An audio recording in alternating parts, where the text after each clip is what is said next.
Can everybody hear me? With pleasure reading. Hello. Okay.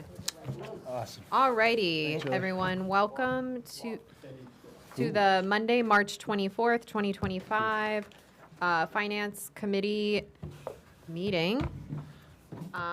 We are off to a few-minute late start here. I think the weather was a little bit of an obstacle this afternoon. As a reminder, questions that were discussed during the last meeting are available on the town's website following the meetings for review, and will continue to be updated as we move through the budget process. As a reminder, the next meetings are Monday, March 31st at 5 p.m., Monday, April 14th at 5 p.m., and Monday, April 28th at 5 p.m. Before we move to waste disposal, Helene, did you have anything you wanted to discuss or update following our last meeting? Or Matt?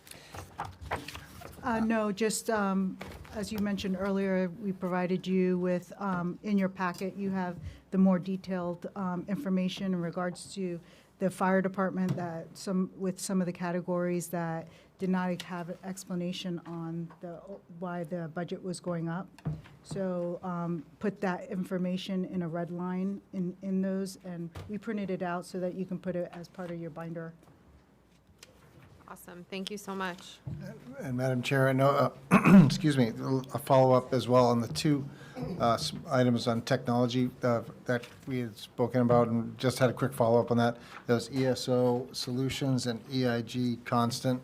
I know Helene put that in the budget update as well that was posted, but just want to let you know we've deleted or removed both of them from the account. EIG was a software that was previously used by Fire EMS for different reporting standards. They've transitioned to a different software, and that's contained within their budget. And the EIG Constant was a duplicate subscription for Constant Contact that is under Whitney's budget on that side. So both of those have been removed. I think it's about a $2,500 reduction so far. Good job, Denise. Way to go. Don't blame me. You'll actually, Giles was just saying we had no cost savings. there's also, if you look through the fire department, one of them was, they also realized that with one of their categories, we were able to reduce, I believe it was $1,700. So we also removed that from the budget because they realized that they counted, or maybe it was $2,700. They realized they had also a duplicate entry that Siemens is going to handle. They were going to do some I think it's under the equipment maintenance. They removed $2,700. I highlighted it in yellow and put a 0 on it.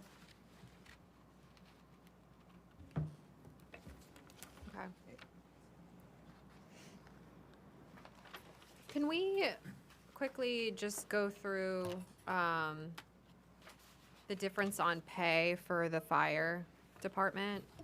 I know you outlined the kind of breakout here, but just trying to understand what the structure is as it currently stands for pay, full-time, per diem, station pay, and call pay. Would you just be able to talk that through, Matt? I don't know if that's a you question. Sure.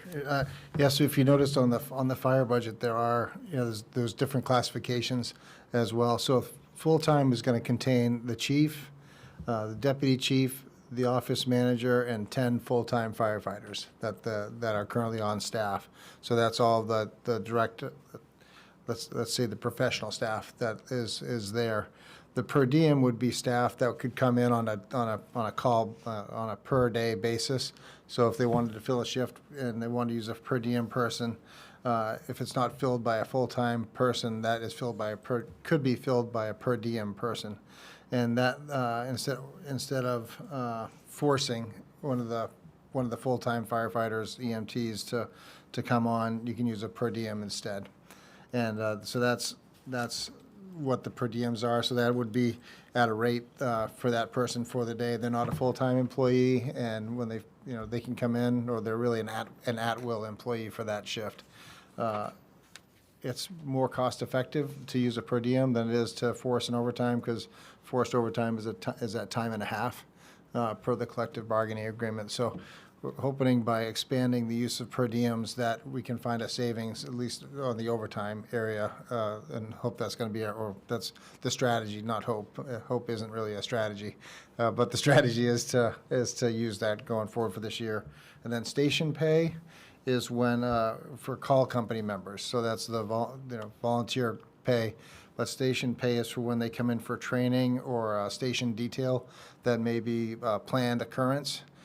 So they know that they have training, let's say every Thursday, every week from 6:30 to 9, where the call company will come in and try to maintain their certifications and training that they need to do. And then finally, call pay would be in the event of a day like today when there be multiple accidents or an event that requires the outreach to the call company, and they say, well, here's a tone for call members, so the call members will come in, and so their hourly rate is paid out of that on an event basis. So if there's a fire, a rescue call, or a car accident, or anything that involves having to reach out to call members, that would pay for those hourly wages there. Do we have like a number to which we're short on hours covered that we would require the per diem shift coverage?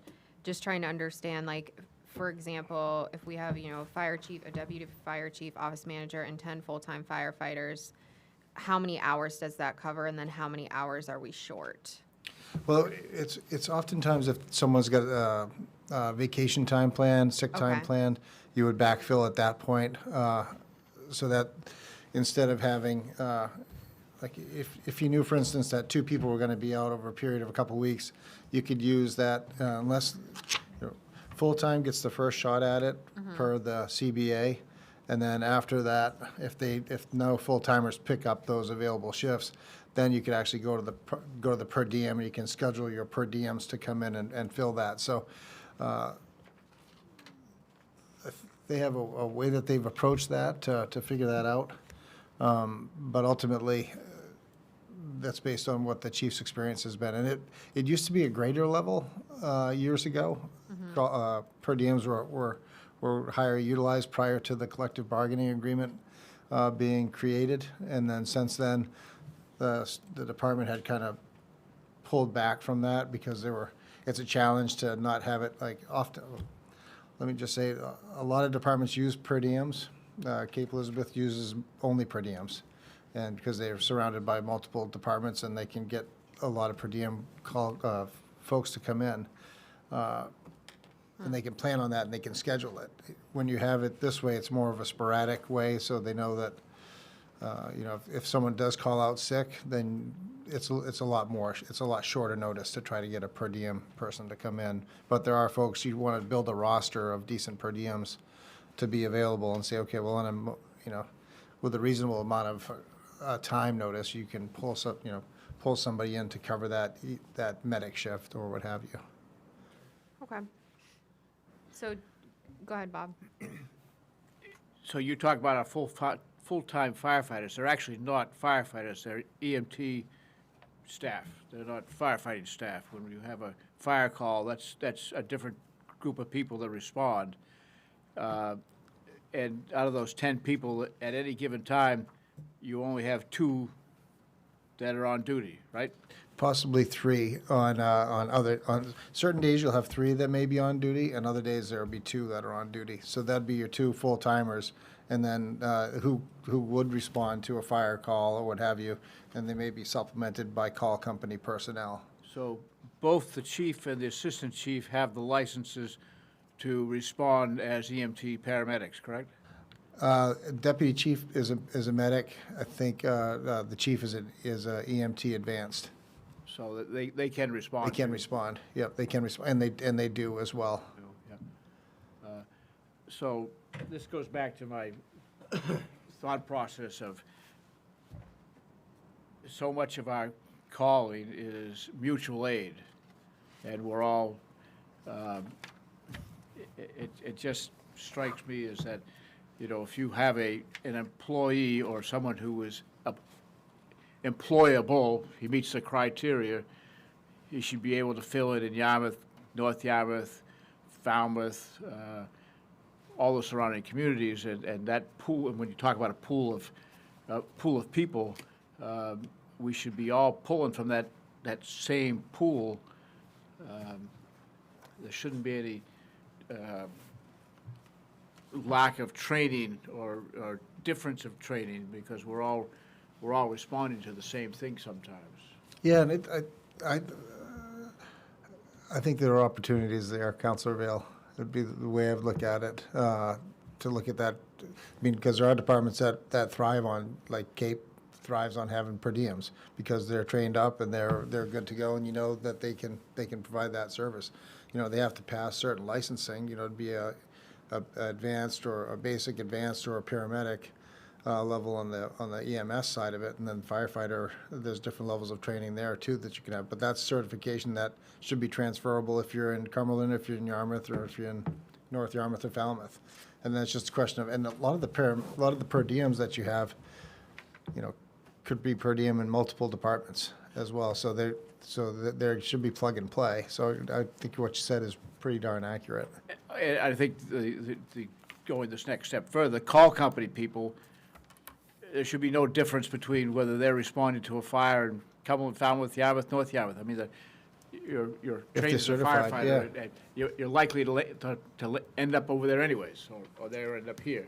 Right, if you saw the paper this morning, Press Herald, I think it might have been a rebroadcast of a forecast article from a couple days earlier, talked about that with, you know, multiple, like basically it talked about Cumberland, Yarmouth, Falmouth, and North Yarmouth, and specifically focused on Falmouth and Yarmouth about, you know, the size of their department and mutual aid, and how, you know, there was a fire in one town, and then, you know, Cumberland and North Yarmouth responded, and then Falmouth backfilled at the department and watched, and, you know, basically watched the house, so to speak, and we're in a ready reserve. And just, it was if you read that, it'll show you how interoperable these departments are and how they have to work with each other. But it also shows that there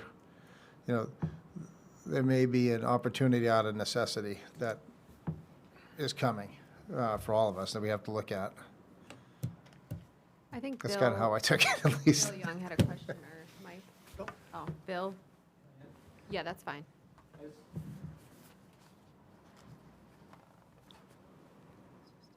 I appreciate you letting me speak. Yeah. So I really dug through this, because last week it really bothered me. I spoke to a couple people about this, but, so here's my confusion. Per diem. So the way they had it set up, the way the union set it up, because I went through this whole hiring process till I got frustrated with them, they told me they didn't do per diems anymore. Now, if that's changed, then something changed. Because the way the contract was set up is that if I was a per diem and they had 4 or 5 slots open for a month, and I took those 4 or 5 slots as a per diem, I worked full-time in another department or something, and then the night before I would get a phone call and say, that, well, your shift has been canceled because a full-timer took your shift. That was part of their contract, is a full-timer could knock a per diem off of his shift to get overtime. So I don't quite understand. What I don't understand, truly, is the whole per diem thing at all. I guess to raise the budget up that high when your actuals are pretty low right now compared to where you're going to go to the end of the year, unless something really changed with that they're going to start enticing per diems to come now to fill slots, okay, well, I could see that. But that is not what either one of them said. The chief and the deputy chief contradicted each other in saying that we don't do volunteers anymore, and then the other one said we don't do per diems anymore because of the way the contract was, because the per diems got frustrated because they were getting their shifts canceled. So I'm confused, I guess, and I'm confused by the amount of per diem money that's being put in this budget. This is a lot. This is $1 million. That's a lot of money for a lot of overlap from what I can see, having 25 years' experience at this.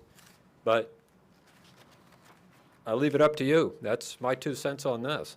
If you have any questions, I'll be glad to answer them for you. Thanks, Bill. Yeah? Matt, do you know why the per diem pay went up so much? Well, I think to Mr. Young's statement, they are going to start using per diems more so than they have in the past because it is going to be more cost effective. And quite honestly, they need to get, and quite honestly, they need to get with the program. And that's how they need to deploy troops, so to speak, is, if there's money in there, it's not just there to supplement the budget. It's going to have to be there for using it to get people in there because it is more cost effective. And we also need to use the call company. I know Chairman Filson and I were both at the Public Safety Awards banquet, and it was outstanding, and probably 70% of the people there were call company folks. Pretty amazing. So there's a dedicated call company there, so we need to use them and keep them trained up. So I don't disagree with much of what Mr. Young said. It's just a question of deploying that and using that as a resource and getting in there and saying, okay, if you put that shift out there and person, 1 through 10 said that they did not want to pick up that shift, then you have all the rights by the CBA to use a per diem person in that slot. And you can schedule that, and if you've denied it and said you're not going to use it, then you're married to that. And that's fair is fair, and that's how we're going to have to use it. But that's why the chief requested that we increase that budget on per diems, because they want to start getting back to what they need to have to supplement for help. So just for more clarity here, so then if it's more cost effective, then where are we seeing the savings? Because it's increased on call pay, it's increased on overtime wages, increased on per diem. So like, will we see cost savings in another calendar year? Are we paring back on a, full-time person? Like how, you know what I'm saying? Like how are we finding that to be cost effective? I think we'll see, ultimately, I think we'll see savings in overtime. Okay. When we get down at the end of the year, as we should see savings in overtime greater than what right now we're up some on overtime, but not as much as you could be if you just stuck with one model. But we may see more savings over the course of the year, but this is the approach that the chief wants to take. Okay. You'd only get overtime if you're a full-time. Only, yep, you not have to be per diem, full-time. Not call company. Right. Well, if you get over 40 hours, yes, but yeah, full-time wages is where. Why would somebody in a call company get more than 40 hours? It could happen if there were a lot of calls, but generally there's not a lot of overtime for a call company, but it's 99% of it's probably on your full-time employees. But I'm not. What I am saying though, by law, if they did work over 40 hours as a call person during that week, then, for instance, I guess last year in April, I think you had a lot. There were a lot of hours out there when we had those 2 storms back to back. That's one event where you could find that you had a lot of folks out, but it would be an extreme event. Okay. Denise? I have a question about how the decision tree goes with the way the bargaining agreement went, or goes, rather. Is it full-timer who wants to have overtime? And then is there like a cap on overtime? Or is it unlimited? And then at that point it goes to the next person in line, or how does that work? No, if a shift opens up, one of the full-timers can grab that shift. And then there's not a cap on overtime, but you do want to be mindful of it. Obviously, if you're doing a ton of overtime and it seems to be a chronic issue, then you may want to find out what the cause of that would be. So part of the agreement is full-timer regardless. It doesn't matter how much overtime. There's no cap. No. Okay. And there may be some members who grab overtime, and there may be other members who may never want to pick up overtime. Right. Okay. But by the contract, they have the first opportunity to grab an open and available shift. And then if they decide not to, then it can fall to a per diem. And then if they can't get a per diem, then you can force. And then Okay. force is when it gets to be expensive because that's at time and a half. Okay. But it's also potentially a time and a half if a full-time just grabs it, If they grab that, it's going to be an overtime shift for them. as opposed to if it's forced, it's definitely time and a half, and if it's just grabbed, it could be depending on their hours. Depending upon their hours, yeah. Right. If they were short one week and they picked up a shift, or depending upon when that shift opened up. Has there ever been dialogue about a capping system? Because what's to prevent someone from working 80 hours? You know, it's like, There- the pilots can't work, they can only work a certain amount of hours. So it's like, because of fatigue and whatnot. So like, has there ever been a dialogue about capping at like 50 or 70, whatever the number is? Well, in the collective bargaining agreement, it does not allow somebody to basically like go in there and work 4 days straight. Yeah. There is a cap on that, the amount of overtime that a person can do consecutive. So there are limits that are placed within there, because if you've got somebody, I mean, it sounds funny, but someone could, in theory, physically do that. Yeah. But by the CBA, there are some guardrails there. It's not capped annually, Yeah, because again, it comes down to some members may want to do more overtime than others, and others are good to just work their 2 shifts and be on their way. But yeah, there is a cap as far as the amount of consecutive hours that a person can work. okay. Go ahead.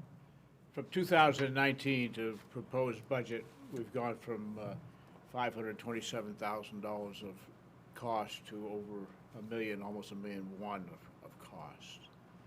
Can we compare that to increased population, or can we apply that to some metric? If I just add cost of living, I'm not going to get there, and I know that we now have a full-time chief, we now have a full-time assistant chief, and we got a full-time secretary, and I think something's got to go. Well, you might as well say 10 full-timers, 100 grand a person, that's $1 million. Yes, I mean, yeah. and then last year, there were 2 additional, you were at 8, and then the last year at your last budget meeting, you added 2 more, and that basically added another $200,000. So came into this year's budget with a $200,000 gap to address. Is kind of where we're at. Okay. I don't know if there's any other action items folks want to see on this as we continue the discussion, but I think,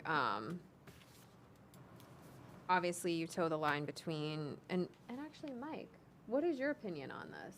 On, Just in general, about where we're at on the budget for this? Do you feel like it's fair?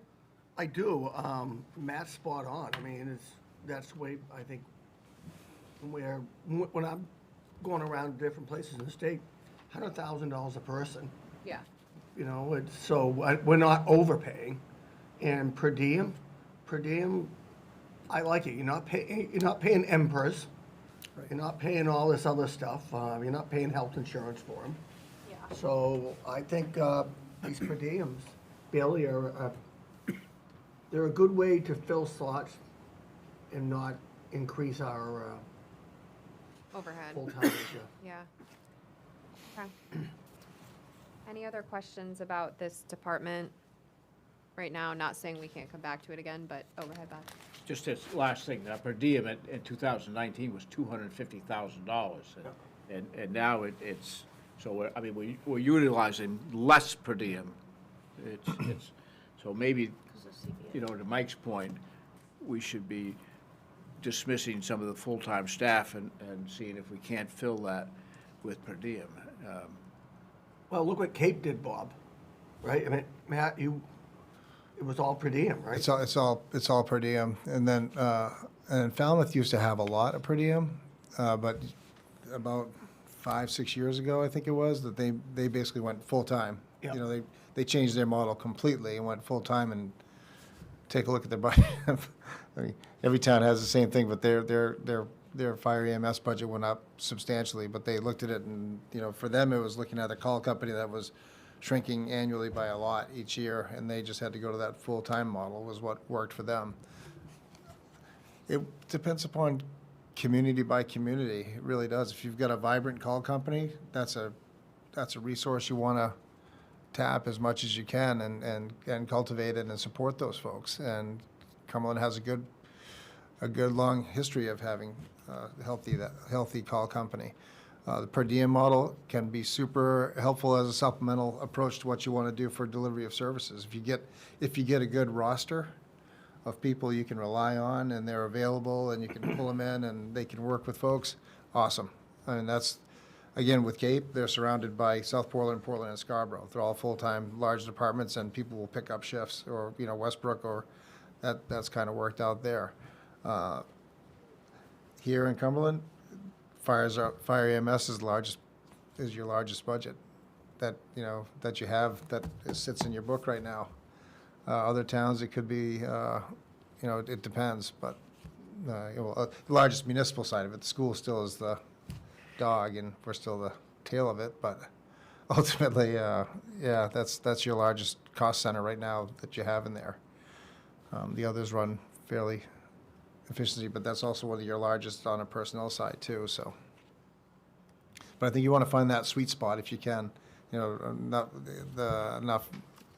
And then I think, to Councilor Vale's thought, where we can cultivate those relationships with other communities and work with them and try to find ways that we can all cost share together and cost save together while still delivering the needed services. That's ultimately the goal. And, trying to have a lot of good conversations with Yarmouth, with North Yarmouth, and with Falmouth to try to find ways that we can optimize that coverage and build us stronger by finding ways to do that more efficiently. Go ahead, Andrew. So, Matt, just a question on, with the per diems, one thing that when the fire department was here and talking about was the health screening and all that they're doing for full times, and how it's really important to catch that stuff as early as possible. Do we do that for the per diems, for the call companies as well? Is that sort of included, or is that something that if we went to a more per diem heavy model that we wouldn't be doing, that we are doing for the full timers? I don't have the answer to you on that, but I'm happy to find it. I think that's evolving, but I know they just got a pretty serious grant. So if there may be coverage there for all folks who are involved in that, just because I think it'd be kind of, just my own personal opinion, I think it'd be kind of foolhardy to not extend that to folks who are volunteers who are doing that, who are in the same level of harm's way, and wouldn't have to be a membership, let's say a membership only benefit. I think you got to look at that and say, okay, if I've got a call company EMT or paramedic coming in, or a call company firefighter coming in, you want them to have that same opportunity. But I can confirm that with the chief as well and get that to you. Yeah, I just want to make sure that we're not, I don't think we're planning on doing anything right now, but, looking at things that we're not looking at the short-term savings at the detriment of the long-term health of this, resource over the next 20 years or so. Agreed. And they may get, and a lot of them may be employees of other, like a lot of your call company folks might be an off-duty person who works in Portland or South Portland and lives in Cumberland and wants to pick up some shifts here, and they may have that available to them where their primary employer is. So that'd be my guess. On a lot of them, they're professional EMTs and paramedics, so they may have that access there. But one of the things is, you don't short arm that. You look at that and make sure that everybody has the opportunity to do that. That way, it doesn't matter if you're full-time here, full-time there, just make sure they get that evaluation done. And sort of the following question to that would be, is there discussions to make sure that, between us and Cape and Portland and all the surroundings, to make sure that, people do have that, but then also to Bailey's point about, making sure that people aren't working too much, and because, they can only work for X number of days here and before they need time off, but then, the day that they can't work here, can they just go to, Falmouth and do a per diem there or wherever, and vice versa? So are we potentially getting people that are working too long because they're just hopping from community to community to community that isn't really talking to each other? I will say that has been a topic of regional discussion that I've brought up a couple different times, is that it's like, okay, you're gonna smoke this whole pool of employees. If they're on shift in Scarborough and they come up and pick a per diem up the next day in Cumberland, and then they pick up a per diem 2 days later in Cape, and then, day 4, they're back to their regular position, so they could have worked that amount of time. It's sustainable for only so much time, but I've brought that up as a concern. It's like, okay, if you're, fatigue is a real issue, as is burnout. Every firefighter's got a side gig, and whether it's their side gig is someplace else, or being a contractor or doing something, but every firefighter's got a side gig, and don't think that, that they're not, nobody's sitting at home for those 5 days off or the 2 days on. They got something else going, and so it's, Yeah, and let's not forget, when they're at the fire station, they're residential there. They're living at the fire station, which means they're sleeping there too. So it's not like they're out chasing call after call after call every night. my son-in-law's a Portland firefighter. I'm Yeah. pretty familiar with the routine. Yeah, it depends upon your station. If you're on Munjoy Hill, you might, or at Central in Portland, you might hop a little bit more, but if you're, Yep. there are other stations that, let's just say, may not have the, may not have the same amount of volume. Sometimes, but So yeah. sometimes, I mean, I got, Thomaston PD's got a 48-hour schedule. They work 48 straight and have 4 off. It's nuts. But they're allowed to sleep up to 6 hours per night at the station unless they get called out. And that's a schedule that I think is about as unsafe and unhealthy as you can get. I don't like it. I know of a few town managers who sleep on the job too, but that's another story. Asleep on the job or that sleep on the Some job? can be accused of being asleep on the job. Let's marinate on this for another week and maybe just start off the next budget meeting with this again. I feel like there's definitely been some topics brought up, but they seem to be some loosely unresolved kind of thoughts there. So I'd like to continue the conversation. Oh, sorry. Just one more. Yeah. Sorry. Looking at the addition to the maintenance agreements, the annual service contract for AEDs that's new for $5,800-ish a year. And down at the bottom, it says AEDs cost $1,200. But back in the capital equipment schedule, it says that they're $2,500 apiece. And we have 12 of them, and they need to be replaced on like a rolling schedule from 2026 to 2030. Do we know whether they are $1,200 or $2,500? And if we do need to start replacing them, is it worth this service contract this year rather than putting $5,800 toward just buying some new ones? The 58 is not to buy new ones. The 58 Right. is to just service them. Right, that's my question, is it, if we have these ones that are aging out and need to be replaced over the next few years, would it make sense to put that money not toward maintenance, but toward replacement? Well, some of them are just for battery replacement, so it's not necessarily that they have to all be replaced. So, but I'll look at the difference when they put 2,500 versus 1,200 on the CIP. Okay. I guess we'll talk more when we get to that also, but. I did want to point out, the maintenance agreement is the one where we actually brought the amount down by 2,700. It was determined that, if you look at the bottom line.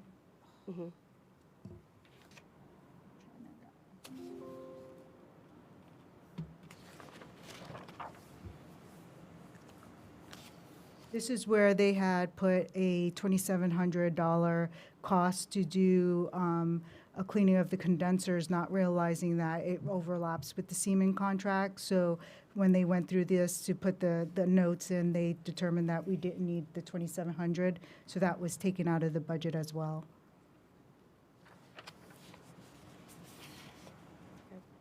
And I just really wanted to quickly, Counselor Vale had mentioned that from 2019 to this budget, the increase, I just wanted to point out, I just pulled up the 2019 detail of the payroll.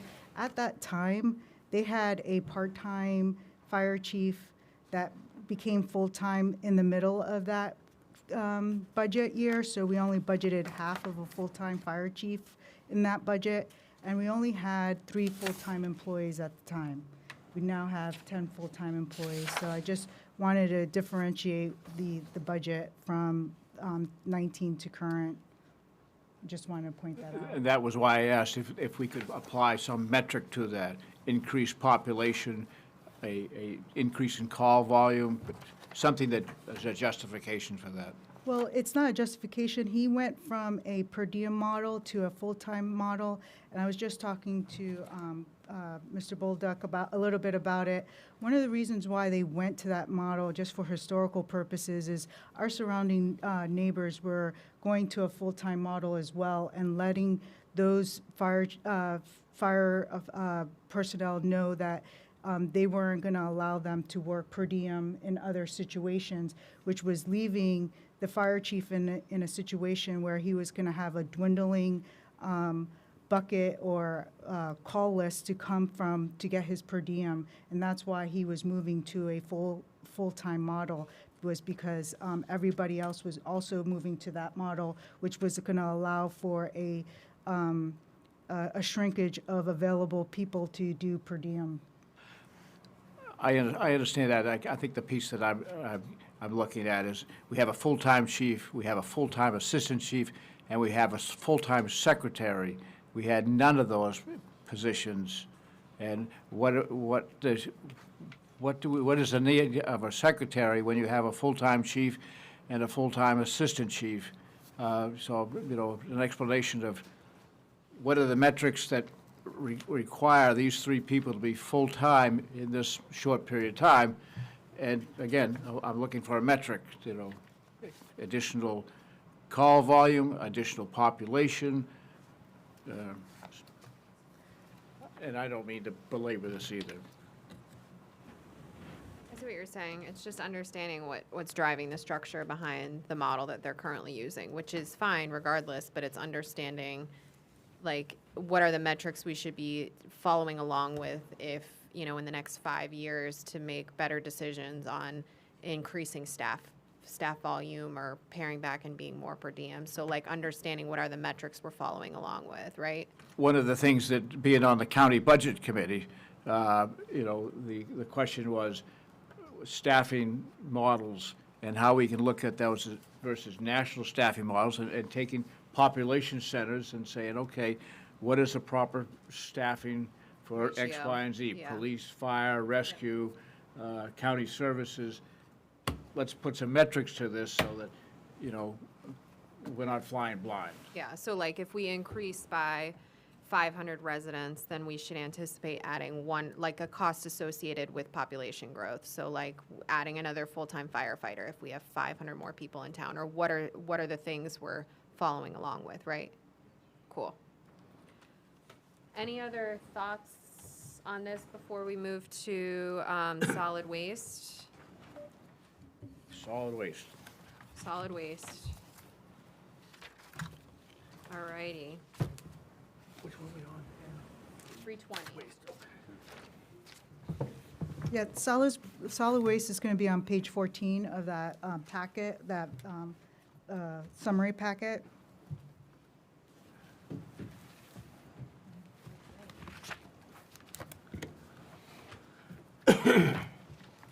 So solid waste has a couple of things going on all at once. The biggest ones including a 4-year plan to pay for the carts. It also includes 1 bulky waste drop-off per year. We also have the confidential shredding and e-waste collection still included in that budget. And then the other big line item that increased was EcoMaine. And this includes the increase in the tipping fees.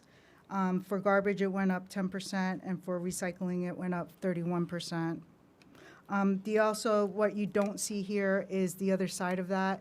The plan in this budget is also on the revenue side, is to continue the bag fee program, and also to increase that bag fee for the FY '26 year.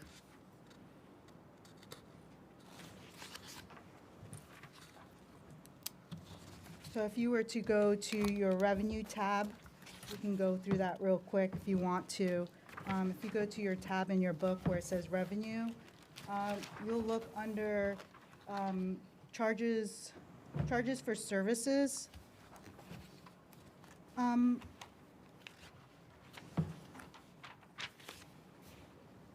you'll see about the fourth to last line, it says baggage/universal waste. You'll see that we we're proposing a $250,000 revenue line, whereas last year, or this current fiscal year, it's at 140. So we did increase that revenue line by 78%, or 110,000. One of the things I just want to flag while Helene's talking about that is that bags pricing was established in 2005 and has not since increased at all since then. How does that relate to the community that's around us, bag costs? Significantly less expensive. I think when I initially pulled the numbers, for example, Falmouth is charging $35.40 for their 33-gallon 10-count bags, and we're charging $25. $250 versus $350. Yeah.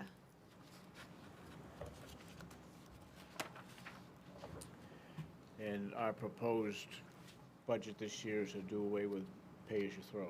Is that No. correct? No, we're still I retaining that. I am in favor of keeping pay-as-you-throw. People have to buy trash bags regardless, and I think it's a good revenue stream for the community, and it's based on what you're disposing of. I don't know if other people have thoughts on that. That's still in the budget? Retaining the bags? Yes, sir. Yeah, that's what you Yep. just said. Yep. And we did find, but the prior year's revenue, I think was 380 versus,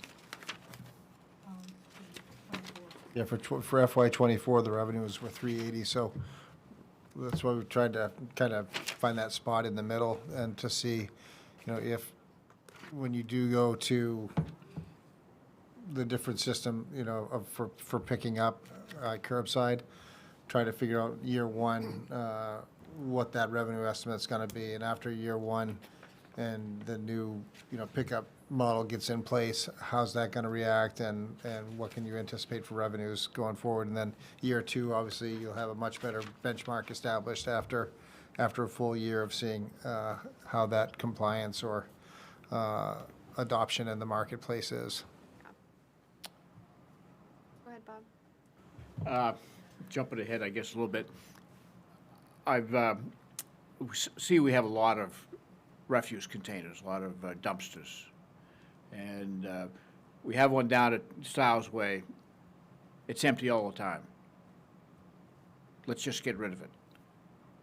And following along with that, can we have somebody do a rotation and an inspection and see how much of these are being used, to what capacity are being used, and perhaps we can reduce the size of a number of these, because if the one on Stiles Way, and there's a porta potty down there too, Are we getting paid for it, Bob? Are we paying for it? yes, yeah, we're paying for every dumpster. What are the dumpsters for on Stiles Way? That's for Public Works, but I mean, if it's not being used, there's one up at the garage.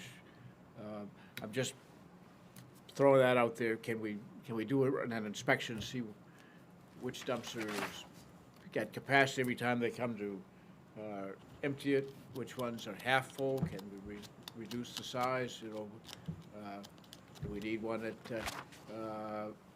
West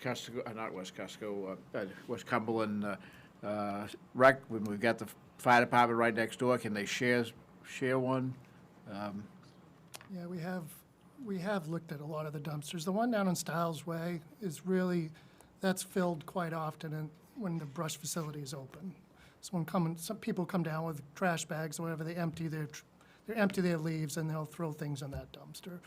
We use it for, if we have to pick up things around town off to the side of the road. We found that the West Cumberland Fire Station and Rec Hall, that dumpster was being abused by residents, so we removed that dumpster. There's no longer a dumpster up there. All the other dumpsters, especially the ones here at Town Hall, Valhalla, end up at Public Works, and Twin Brooks are used quite regularly and are usually full. But the one, I mean, I could look at you're right, Stiles Way, seasonal. We could probably remove it for 3 months out of the year, 3 or 4 months. And then the porta potty down at the salt shed is also for winter time. It's really for our staff if they're manning the facility and if they're filling the salt. I'm not trying to nickel and dime the budget. I'm just saying if, you know, if we're not using something, get rid of it. You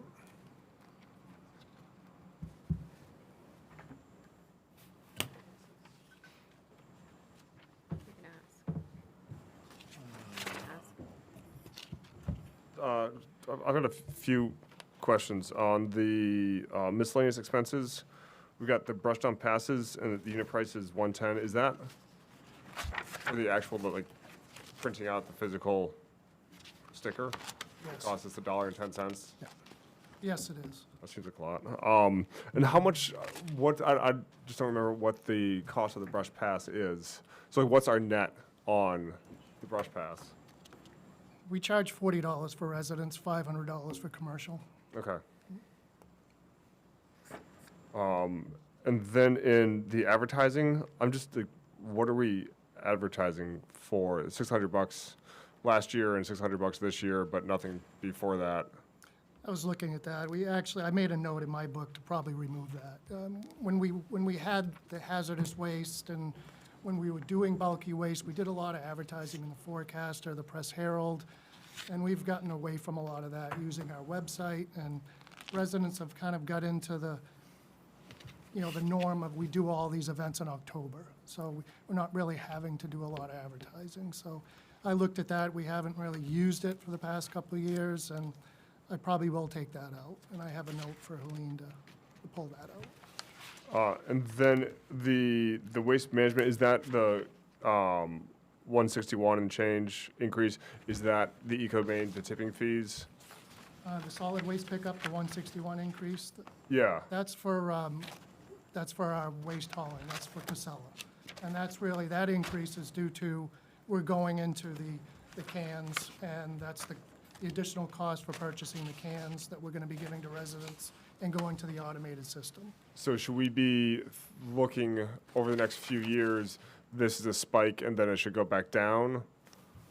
You know, because we're getting all the cans and all, but that's sort of a one-ish time purchase, and then will come back down? Or is this we're getting to a new plateau and we're going from there? If you look at the Excel sheet, I gave you a breakdown of each year of the contract with Casella, showing what the cost will be for the cans each year. At the end of 5 years, that's when our contract ends, and we can negotiate to get new cans, or we can stay with the existing cans and do a replacement, but it'll all be negotiated at the end of year 5. So if we decide to go with a different hauling company, they would come in and get all the cans. It's almost a lease to own, but it's a lease, but we won't own them. So they can come back, get all the cans, we get a new company, and we start fresh.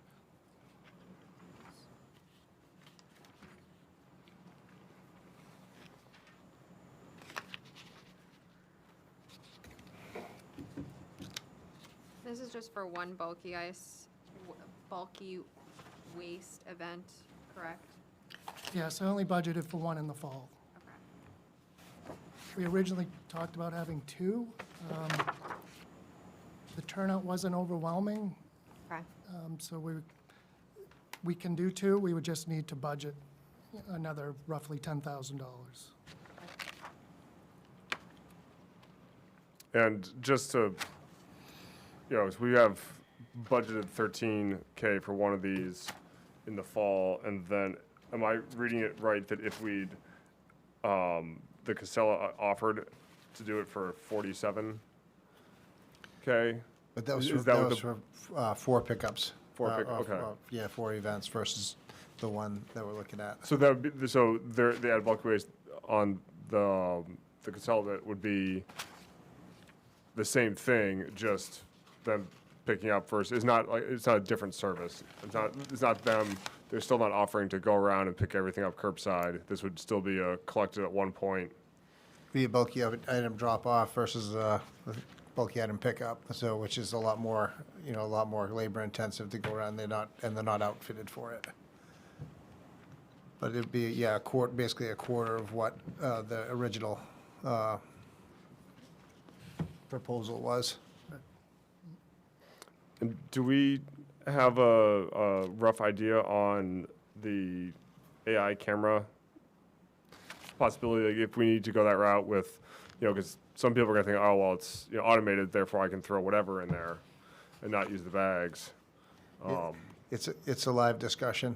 We're looking to get that information together. I know North Yarmouth has been successful with that approach to some mixed reviews, maybe with folks who may not agree with the decision to have it. But as far as compliance, I think they've been fairly satisfied with the results that they've seen versus Falmouth was doing a spot check with a person out there. And you probably saw that article recently in the Forecaster that they haven't had the compliance that they were looking for. And so they found that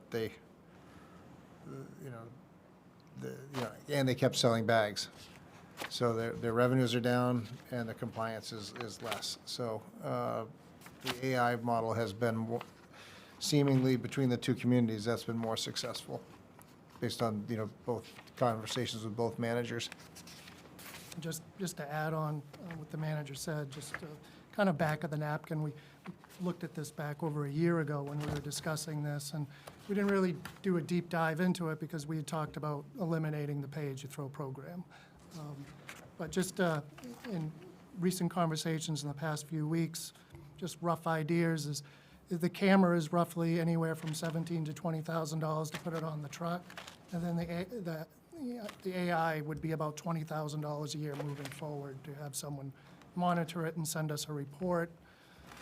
And then there's different models that we could go by, and what do we do with the report? Do we send a letter? Do we do a fine? Do we remove, for repeat offenders, do we remove the can? So there's a lot of things, once we get into this program down the road, we may make a decision if we see our tonnages fluctuating like Falmouth. As the manager said, it's really, we've got to do trial and error.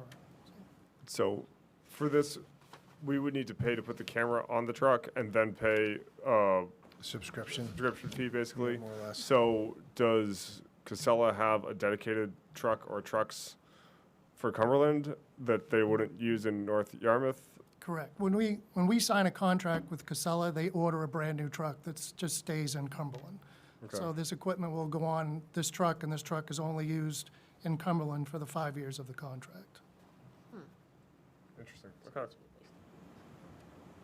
For some reason, I thought the cost was closer to 10,000 for the camera. 20? That's what it is. It's anywhere from 17 to 20 is what I got from Okay. Casella said they were 17, Waste Zero, where we buy our bags from, said they're anywhere from 17 to 20, depending on the technology and what we're looking to get from the camera. Okay. Madam Chair, the other thought is if your revenue fluctuation is significantly Yeah. great, it may be money well spent Yeah. if you did that, because if you went from, let's say, you're anticipating 250 for revenue and I end up getting half of that because because of let's just say non-participation, the 17K or whatever that cost would be, plus that service to net you another $100,000+, for instance, would be money well spent. Okay. Would it be feasible to get some sort of kind of overview on what costs associated with implementing the program would be the process, long-term costs, so like year over year on actual software. Before like the March, or before the April 14th meeting, so that we could maybe have another discussion about this. I think I have some initial sticker shock on the 17 to 20K.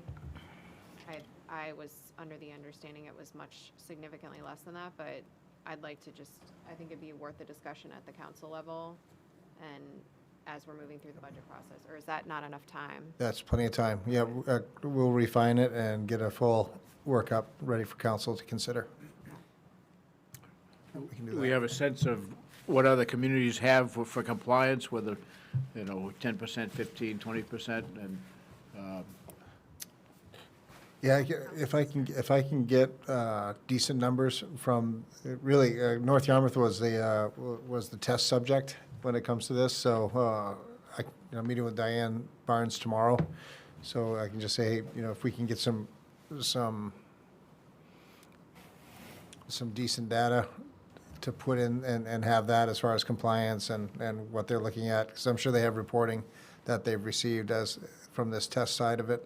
Whereas I can talk to Nathan Poor in Falmouth and say, okay, well, you were anticipating X amount of dollars in revenue. Your spot checker has shown compliance for this level of participation, and then, yeah, I can find a way to I guess pencil that out. a lot of what we do, I know it's difficult to reach out to Massachusetts and New York or Connecticut or something like that, but I wonder if there's, somewhere without a lot of trouble, because these things come up a lot, how do we do compared to other communities across the country, and how we're spending our dollars? Not necessarily just about waste, but other areas. And a lot of it's economies of scale, as you know, too, just based on sheer size. Big jurisdictions that sometimes, but you can learn a lot from them too, because they've, how you can scale and scope that down to the size for your community. There may be more out there that I can find. Yeah. Take it. That'd be good to know too, with just economies of scale in terms of the pricing of the subscription. If Boston's doing this, like the AI isn't doing that much more. It's doing more work, yes, but not really. So are we getting charged, that 20K a subscription? Is that comparable for other towns of this size, or is that just sort of their flat, rate no matter what? Which then I'm guessing that we're getting hosed on that. Yeah, we can find out that if it's based on, population size, or how they expand or contract that based on scope and scale. Actually, I do have just a note here, and speaking with them today, and you and I haven't had a chance to talk. They base it on how many bags you sell. So they're charging us for the AI, they gave us an estimate of 10 cents per bag.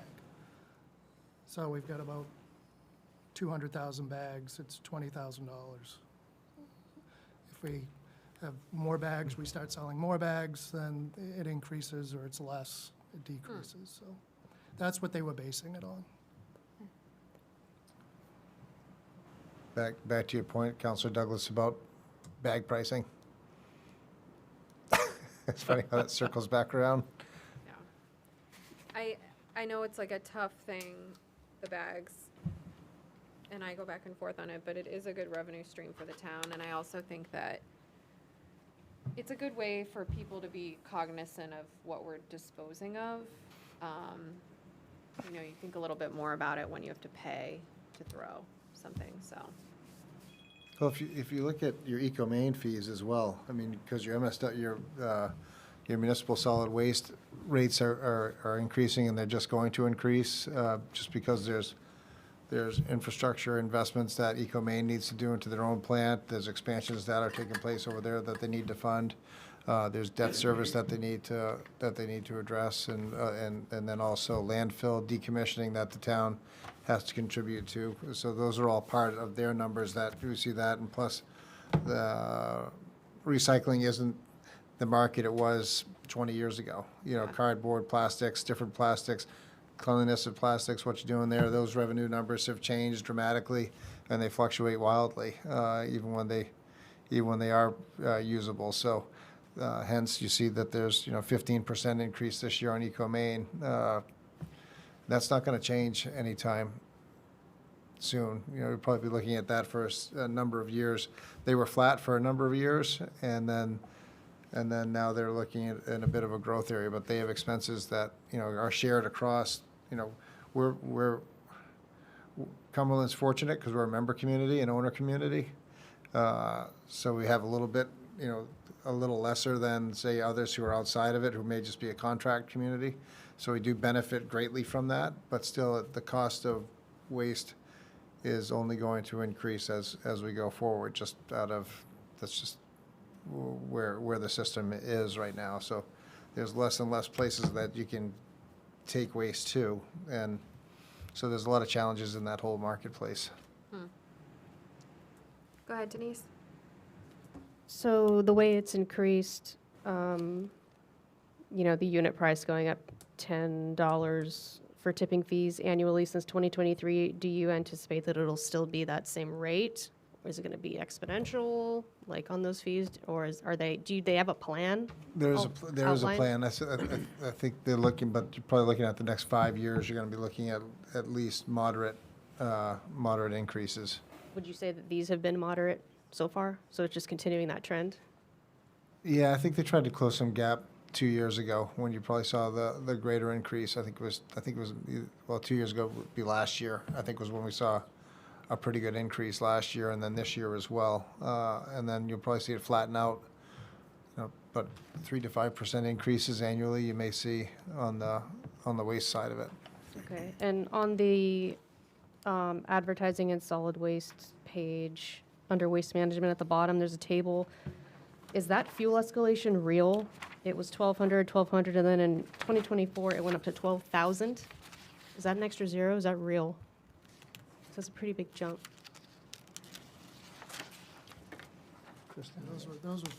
That was from our previous contract. And I think that's 1,200. I think that's a zero get added into Okay. that. But that's an old contract, 2024, but that should be 1,200 as well. And then, I don't know if we want to add this to like a council project that I'm happy to look into, but like I get the bags as basically a use tax on your solid waste, and the idea is to limit it. But like the biggest, besides like packaging that you can recycle and may or may not just be incinerated, like food waste is huge, and we've talked about composting and all that. I know Falmouth has some garbage to garden bins that they have at their someplace publicly where people can dump their stuff. But I mean, it's great, but it's an extra $20 a month if you want to do that on the household level. And like, we're trying to increase recycling and hopefully composting. So you want your trash bag revenues to go down over time because you want people to be producing less solid waste. So it's kind of like, okay, are we trying to get people to buy the bags for revenue, or do we really want to get away from them so that we're encouraging, I can see them being both used together, but I think that we also need to look at how can we increase composting like hugely on the household level, and like backyard composting is kind of limited. You can't do bones, fats, like it is limiting, and it's kind of annoying. So I don't know if there's other things besides garbage to garden, or if we can have like a partnership with them on the municipal level, stick some cans next to the brush dump, next to the household like the brush compost, and have where you can also drop off your household stuff while you're there, what that cost is like. But yeah, because this is nuts. Like, these increases are insane, and they're going to keep going up, and it's just, I feel like there's something deeper we need to do, or on like a few different levels if we can, to kind of supplement it in a good way and just reduce our output in general. I don't really know how we would do that. I know the LCC has stuff that they're already working on for that, but something to look into, I guess. Just throwing this out there, have you seen where the municipality bought chickens for everyone in the community and it reduced their waste by 50%? Just throwing it out there. They can build me an enclosure. Just throwing it out there. Yeah. Because they eat everything, literally. But yeah, wasn't LCC doing something about compost? LCC has a UNE fellow that's going to be working over the summer looking at food waste and sort of to Denise's point about, what we can do to reduce the amount of food waste that goes into the landfill and into the trash bags. Yeah. Can I throw another idea out there that might be really dumb? No. But who cares? I know, like, yeah, buying the trash bags, it's part of, you're paying for what you're using. Do we want to look at having them being something we give out at the food pantry when people come to use the food pantry? If they are in a certain income bracket, where they don't really need to be doing this, like the bags thing. Sure, have a roll of bags. Like, is that something we could do? Is that a thing? Is that what? Does anyone have an opinion on that? Go ahead, Bob.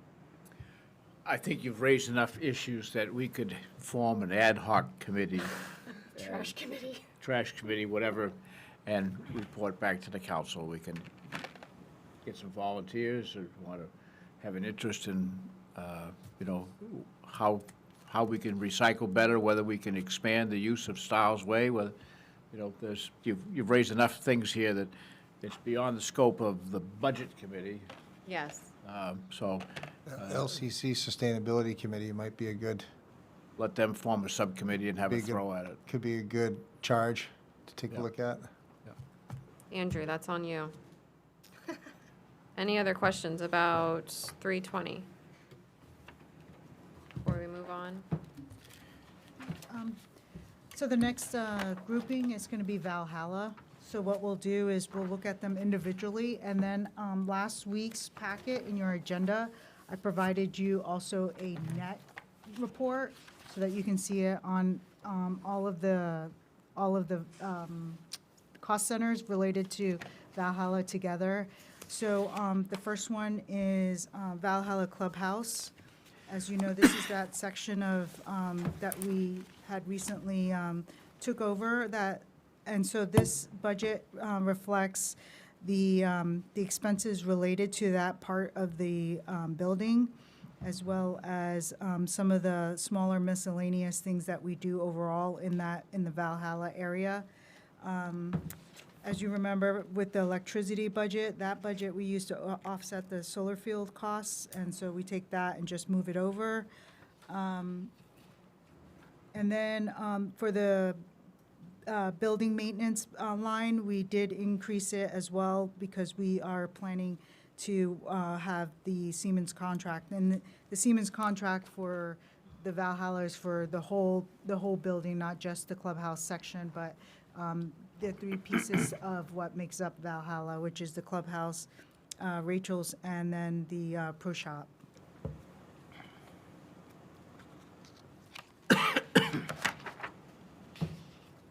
There are some revenues associated with this cost center. If we can talk about it now, we can talk about it when we talk about revenues. But it is the cell tower that we do. We also have the rental for Rachel's, that we put the revenues from that in here. And then for the soda, the vending machines, the soda sales.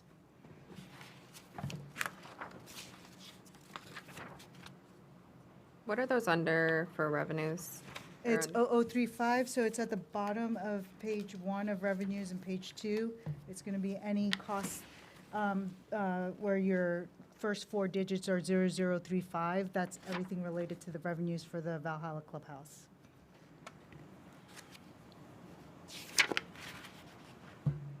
And rent for Rachel says, I believe we have a 4-year contract with them. okay, Yeah, it's a 4-year renewal. okay. So, Helene, sorry, can you go back over the electricity? I've got 2 questions on it, but one, and I might have just misheard you, but you were saying that the electricity on the clubhouse is covered by the solar farm we have? Yeah, what All- we all do is we take we budgeted everything in the general fund, and then we take that amount and credit the solar field account, and that's where all of our electric bills are paid. And so then what we try to do is, we're trying to continue a net increase of showing a credit over expenses, so that we'll be able to have savings for either expansion or purchasing the outstanding, the lease that we have with the current solar field. So on electricity, in here, it says the explanation is electricity is offset by rental income from Rachel's on the Green. Well, part of, so what happened. That's where my confusion is. Yeah, there's like a couple of what it's saying is we also charge Rachel's not only rental income, but we also charge them for electricity. So when we get that payment from them, it also goes to that account. So it originally used to go to this account, but then when we went to the solar field model, we just take it all and credit the solar field fund. Okay, and then sort of on that as well, the budget for the last few years, for electricity was, just under 11, just under 12, just over 13, and now 21.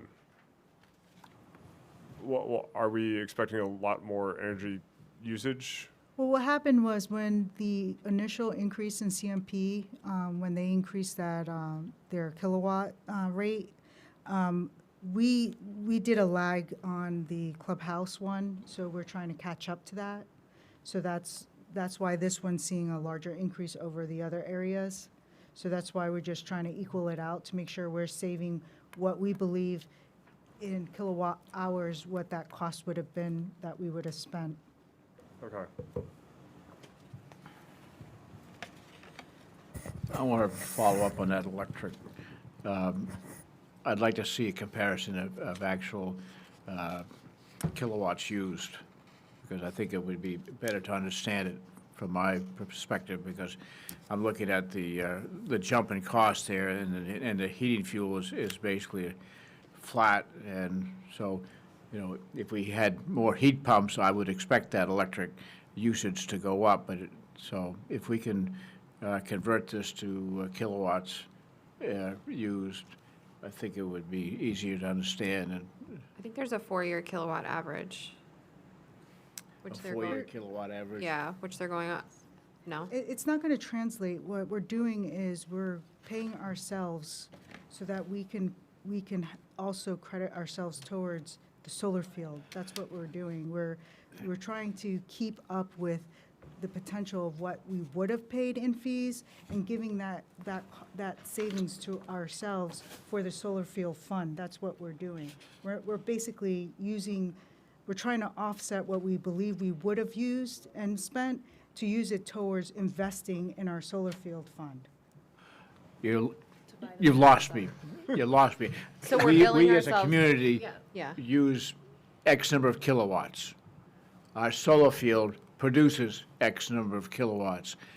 I would like to see our usage go up based on, because we're putting more heat pumps in, or we're doing something that's, that offsets our fossil fuel. So those are the metrics that I understand. So we're not producing enough up on the hill here to, our capacity is not such that we're at a net loss. CMP's still pumping kilowatts in because we're not producing enough. So do you follow where I'm going with this? There's sufficient power produced by that for all town properties. Right now, the solar field produces enough plus more than we need to provide electricity or offset our electricity costs for all the town properties You're saying we're producing a net gain? and that gain at the present time. So why did the fire department want to put solar panels on the roof? Adding to capacity, perhaps. But looking at this number here, the plan is we're basically funding the future purchase of the solar field by basically saying, okay, we know it's gonna cost us 20 grand to light Valhalla for the next year. So we're avoiding that cost, but by avoiding that cost, we're putting it in the bank to save, to fund that eventual purchase of the solar field. And then it's a one for one. But, so it's kind of like funding depreciation. You know you're gonna have to buy a truck in 10 years. And so if you set, you buy it for, let's say, 50 grand right now, and then you've set aside $5,000 every year to buy your next truck. In a sense, we're doing that with this. So saying, okay, you're gonna set aside that 20 grand for Valhalla, that's gonna go into this pot, that the fire department's electrical budget, the town hall's electric budgets, all that money is gonna be. We haven't seen this on any of our other cost centers. Oh, yeah, we saw for administration side of it and other areas, yeah, where there are other expenses.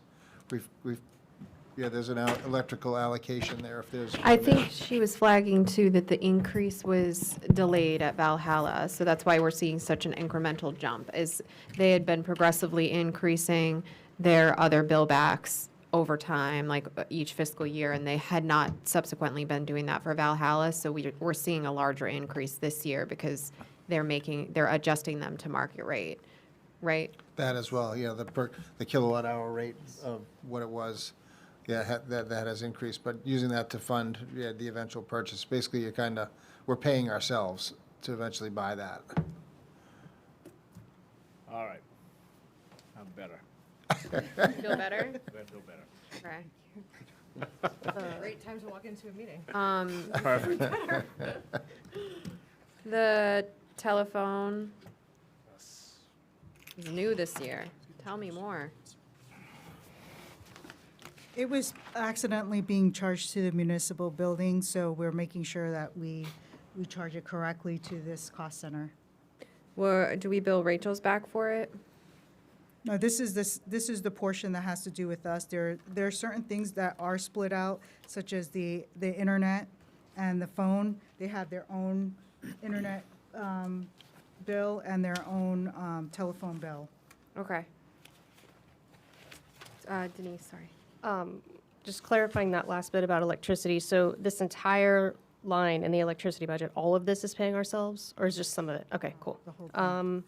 And then question about janitorial supplies. Why so high this year and why so high next year when the actuals in the prior 2 years were like under, like 588 and 336?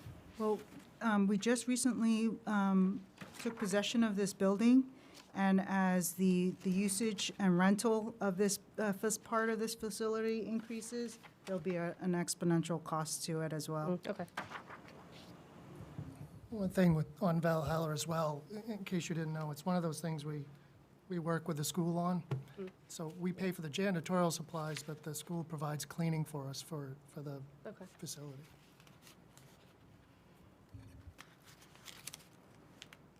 One more question.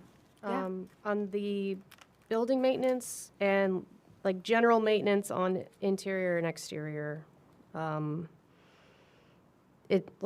don't know how much of this takes up the total budget in prior years, but it fluctuates quite a bit. Is there like a separate kind of fund for repairs are coming up that are quite expensive to where you're kind of putting it away over time? Or is it kind of just we have to react annually to whatever happens to come up?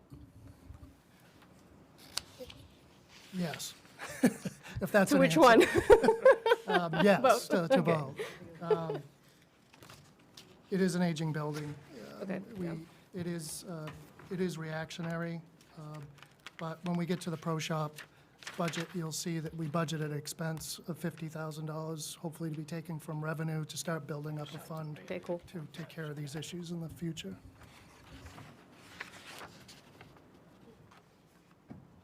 So going back to the telephone, sounds like this might just be a misprint, but when we have it broken out, it has it as FY '25 budget of 2,400, and then this year proposed of 0, and then on the front page that we have, it has that reversed? Is that just, did something That's- just get, Yeah, that's just an error, because Okay. this is Excel. If you look at the, this is what the system has, and shows that we plan on putting 2,400 in it again. okay. It's just Excel being Excel. Well, yeah, just missing the cell.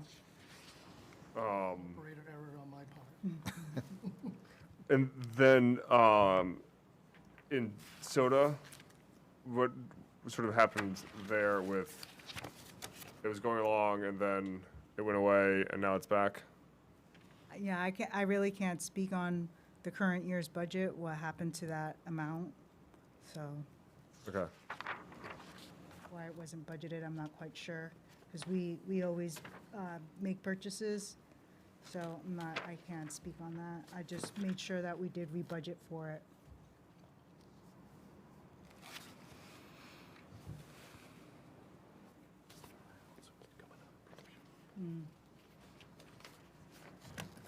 What was your question? Question, because, you know, that number is the same in 19 as it is today. You know, and then you look at, 23 was 10, 11, 13, and it jumped to 21, and it was 21. Do you think COVID had anything to do with that? COVID? Electricity shouldn't change. I know, but I'm wondering if they were trying to shelter costs at that time.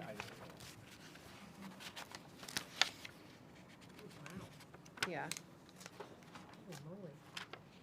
Helene, I don't know if you remember this far back, but Bob had just shown actuals for 20, or proposed, or actuals for 2019, and the electricity at Valhalla was $21,000. And I had mentioned, and then it dropped down to in 2020, it was just over 4,000. Was the shift because of COVID, or like just reallocating funds? You probably don't recall back that far, but In 2019, yeah. Did we own it? no, we didn't. Trying to remember the year we purchased that building, because this budget would have been the clubhouse, which Yeah. would only have included Rachel's and the pro shop, because the MSGA owned this portion of the facility. That's probably it. And then when we purchased this portion of the facility, Yeah. of course, a bigger facility, more usage, electricity, air conditioning would have gone up. Okay. Any further questions on the clubhouse?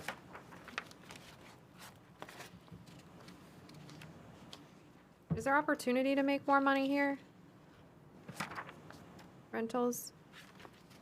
Or is that separate? What's the space? She just pays a lease fee. What? She just pays a monthly lease for the space. Yeah, what's the new space we own, the MS? Yeah, the Convention center. the recreation center to the left. Yeah. As you're coming up, and then that's the newest acquisition there. I mean, Is there any revenue from that right now?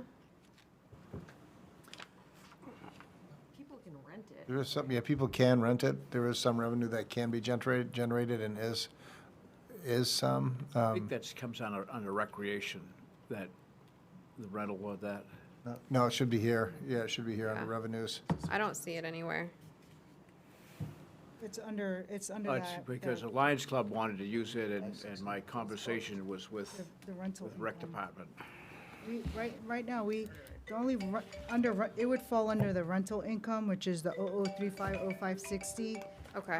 We currently do not have anything budgeted other than what we expect from Rachel's, because we don't know we Yeah. haven't had a consistent from year to year as far as the turnover of requesting to rent it. Mm-hmm. But it would go to the Valhalla Clubhouse, not to rec. Okay. Great And- place for a reception, though. I was gonna say, is there, just out of curiosity, because I'm nosy, is there someone, like, if someone books an event, who's managing the space for them? Is it Rachel's? Is it Rec? Who is it? It would be rec. It would be Rec. What we've Okay. done with that is we have an assistant pro. Rec schedules the building. It Yep. just makes it easier. They have Yeah. a Google Calendar. They schedule the building. We do block off the building a lot for the summer months for large events because with a large golf outing and a wedding, we just don't have the capacity.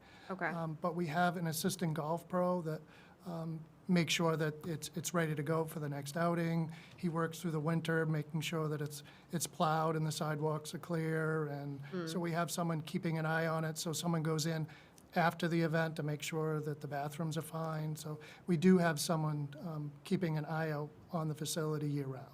Okay. But right now, we have the rec department, it's Patty Murphy that, when you call to the rec department, she handles the calendar and the schedule and Yeah, just wondering if that might be an avenue for revenue. You know, like if we're booking for a golf outing, are we charging an additional fee for the use of the space? Even if it's $500, if you do that 50 times throughout the season, that's some we do. You So do, okay. During the golf season, we do charge additional for, let's say, the Chamber of Commerce in Yarmouth. They come Yeah. in, we do charge for that facility. Okay, And we also, if it's over a certain amount of people, we make them use that facility and and we then charge them charge. for it. Okay. So where would that revenue be captured then? That would be under the Valhalla revenues. Okay. And it would probably be under the outings, Valhalla outings. We can take a look at that and break that out pretty to sure see if it that's is, but I'm pretty sure it's broken out. Okay. Sorry, Tig, did you have a question? Oh, I was just wondering, what's the parking capacity at Valhalla? Okay, Ish. you just stumped me. Geez, we just added the capacity in there, and I've got a block right now. Because we added all the parking, we paved along the wood line that Yep. runs down Valhalla. So it's got to be over 100 spots, I would think. I'll get you that Yeah, now, just because now you're at gonna. some point, yeah. Because now that's going to drive me nuts, 'cause I can't remember it.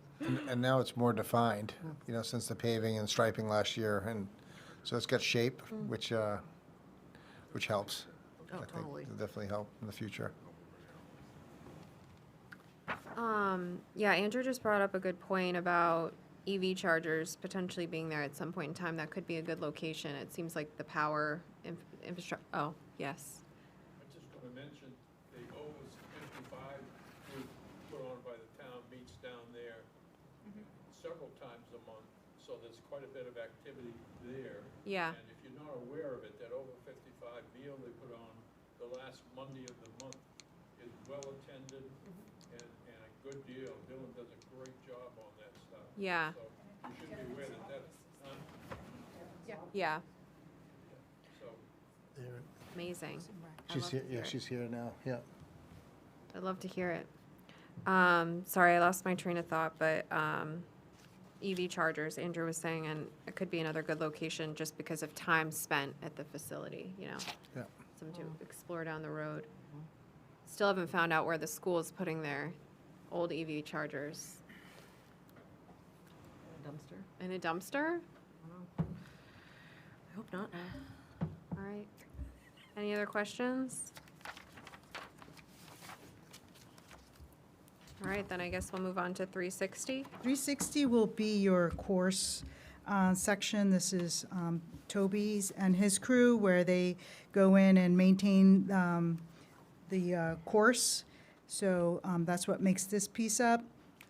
We did have, just to let you know, a lot of his increases are just overall due to the increase of costs year over year of fertilizer, irrigation, soil, chemicals for the course. He's had an increase in licenses due to the additional staff training and SOP software. They had to put decon, putting green metric tracking software in integrated. Also, their long-term lease number went up, and that is because we just got a new golf cart fleet lease. And then after, and if you look at the detail, after 2025, that cost will decrease to about 10,500, because then we will own the 40 GPSs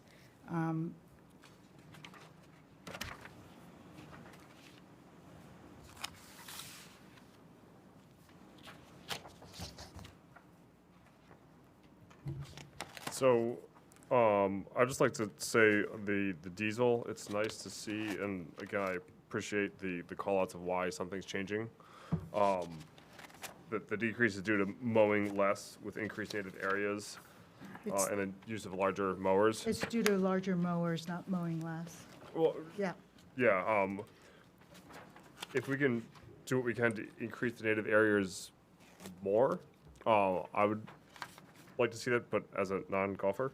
And then I don't know if we've looked at how much this would work of adding or maintaining birdhouses around the course to, especially owl houses, if they would get used to use nature as pest control, more than just, what we're doing. But if we can have the owls take care of whatever rodents and voles that are messing up the course or insects or anything like that, that'd be helpful.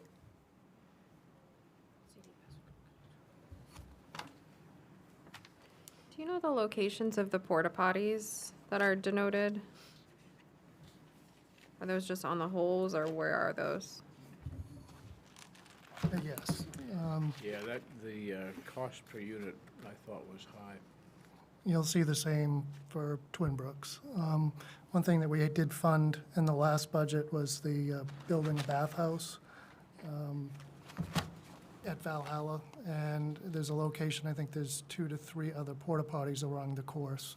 We're trying to get to a point where we're reducing the amount of porta potties and going to an actual bathroom, and we've able to secure basically easements with Ocean View to bring utilities across in 2 different locations. So we've already brought the utilities across in one, and we're building a bathhouse. And the manager just negotiated another easement out towards the Greeley Road side to come in from Ocean View to build another bathhouse. So we're hoping to eliminate the porta potties in the near future. Okay. We're paying more than $150 a month per unit, aren't we? It's right around that. There's a detail in there too under the parks. You can see it broken down for the porta potties. I just finished up a house, and my cost was $150 Yeah, a it's month. right, So we're a little should- bit less by that, I believe, but it's right around there, yes. Yes. And that's for a weekly emptying. right. Or bi-weekly, actually. Denise, did you have a question, or Bob, you had a question? The, oh, jeez.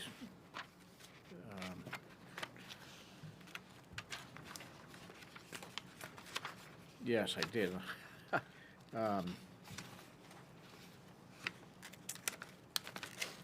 HVAC, $7,000 for HVAC. Is that another Siemens contract?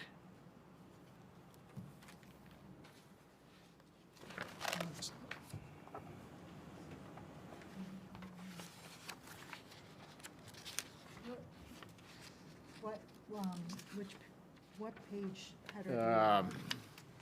Building maintenance detail, account explanation, general maintenance, and then HVAC, 7225. I think I want to raise the issue, I'd like to see a total cost of our HVAC, Siemens maintenance agreement, what that total cost is. And I think one of the conversations that should come out of this is whether it's time for a shared town engineer, either with the school district or North Yarmouth or Falmouth, but with all these costs adding up. I can certainly provide you with a whole quote that I have for Siemens. It breaks it down per building and what it's going to be. This is really a PM, preventive maintenance. It's nothing to do with controls or software, anything like that. It's really to get some consistency in our maintenance. Some of the buildings have used different companies. Some of the preventive maintenance isn't getting done to par. It's getting done once a year instead of the recommended 2 times a year. And I'm noticing an increase in our maintenance bills for failures of our HVAC. So I'm trying to, by negotiating with Siemens, the school's had really good luck with them, I'm trying to get us consistent with, we're doing everything for all the buildings, instead of everyone doing their own thing. And then working on maybe a 10-year capital plan of updating and replacing our HVAC system. What I'm not seeing is a correlation between square footage and cost. You know, when I think about each one item, I'm thinking about the size of the building, and I'm thinking in my head what the last one is, and I said, these aren't really adding up, so. It's you know. challenging because everyone's got a different system. This one has 4 HVAC units that are sitting outside. The fire department has 12 or 15 heat pump units plus a gas unit. Valhalla's got units up in a ceiling. So it's really all over the gamut. Some buildings don't have air conditioning, just have heat. Some are on natural gas, some aren't. Some are just heat pumps. So it's really all over the place. But I can provide you with copies ahead of the meeting, so you can see. I'd like to see a total and then a breakdown, Yep. just a That's easy. one page. Sure.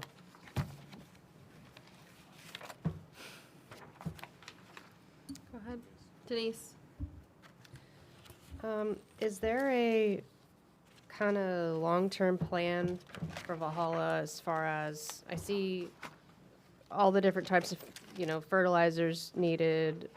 Irrigation, it looks like it comes primarily from a pond that may or may not dry up in the future. Are we, sorry, is there a plan to, introduce more water-wise resilient grass types that might not be as awesome as what we're using now, but are more self-sustaining in the future? I'm just curious, because it's probably going to need to irrigate more and more with what we have now into the future. But if, that's also assuming that this pond is, well, it says it's the primary water source for the irrigation system. Also, sorry, this is a lot of questions all in one question, but do we have drainage kind of built around trying to keep that pond full for surrounding areas? How exactly is it going to maintain itself over the years? Just the whole thing. That pond is fed by a stream that actually crosses Greeley Road at Valhalla Road, comes out of North Yarmouth. Okay. We do dredge that pond to get the silt out of it. We usually do that once a year, sometimes every other year. As for management practices, I brought this, and this is something that Toby has done, and he's got a whole manual for best management practices for Maine golf courses. Cool. And it is also broken out just for Valhalla. It's on our website that actually outlines what we do for chemicals, what we do for wetting agents to reduce our chemical usage. It addresses what we do for testing waterways, our streams. We test water coming into Valhalla, and we test water when it goes out of Valhalla, just to see if there's an increase in chemicals. And some of the results you'll find is that the water coming into Valhalla somewhat is dirtier than it is when it leaves. So it's a really good, he's done a lot of work on it. It's, every time I say, he's very passionate about, Audubon and being Audubon certified, but we're not Audubon certified because we're actually above Audubon certified. We're doing more than we need to do. So it's really, when you want to talk about the golf course, it's more so a council workshop to have Toby in here because he's That'd be really cool. the expert and he's very passionate. But if you do go on our website, all of this information's in there on what we do and what they Okay. do on a daily basis. Cool. I'm going to go look. Thank you. Sort of piggybacking off of Councilor Thorson's comments about the irrigation. It says here we got a $1,400 or so increase for that because of the frequency and extent of repairs, and then also it's a 15 at least year old system. Is it frequency and extent of repairs because it's just getting old and is going to need to be replaced soon, or because our summers are warmer and drier and it's being used more, a combination of both? And then also, are we squirreling away money to replace this irrigation system? To answer your question, the system's getting old. And We bonded to put in that system 20 years ago, and that bond actually comes up next year. And it's one of the conversations that I've had with Helene and the manager about extending that bond and upgrading some of this irrigation, because it's really going to get to a point where it's going to fail.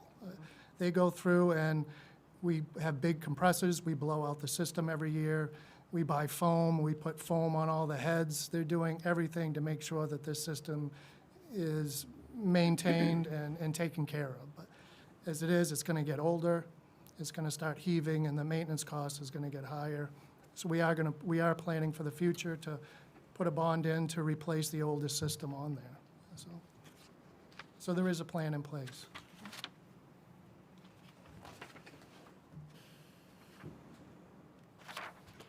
Out of curiosity, why are Toby and Wade splitting a USGA membership? Can they get their own?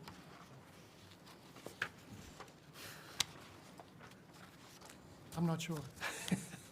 I could Sharing ask is that caring. question. I feel like we owe them that. I don't even know what this, oh, Golf United States Association. Golf Association. It's cutting costs. Playbooks, application planning, tracking compliance, training and SOPs. Is there any applicability to be utilized across the entire operation for the town, or is that just to Valhalla? That's just a Valhalla. And Okay. a lot of that, it deals with some of the calendars, the spray, it keeps a spray inventory. Okay. That updates our SDS. And one of the biggest challenges we have, and this is also deals with human resources as well, because we have new folks every year coming to work at Yeah. Valhalla. And there's a lot of training that we need to do that's really just book training, making sure that they understand the chemical usage and safety procedures. And this is like an online that we can put them onto, and they can review all our training programs, which are really centered around the golf course and mowing and mowers. Okay. This BIOS wireless in-ground moisture sensors, is that a lease or is that one-time purchase? That's really just it's a software lease. It's It's the yearly software. Well, there's 10 of them, so I wasn't sure if there's like 10 locations. There are 10 locations. Okay. It is pretty amazing if you can see from Toby's, his computer display where he can tell the I love it. level of moisture in there, so you can know, what you need to add.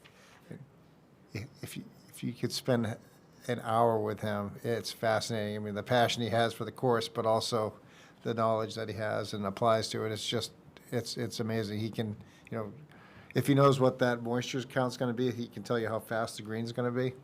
And how tight they need to cut them, and yeah, he's got other tools as well that work to tell.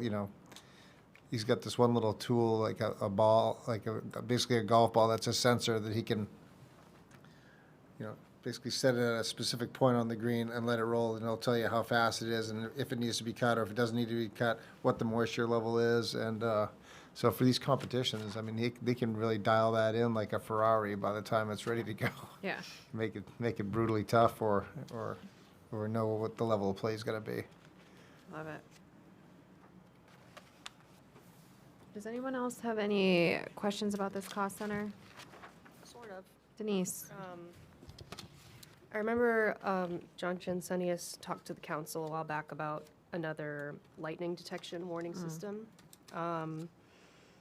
Just curious if that is something that we're going to revisit in the future, because I'm seeing it here.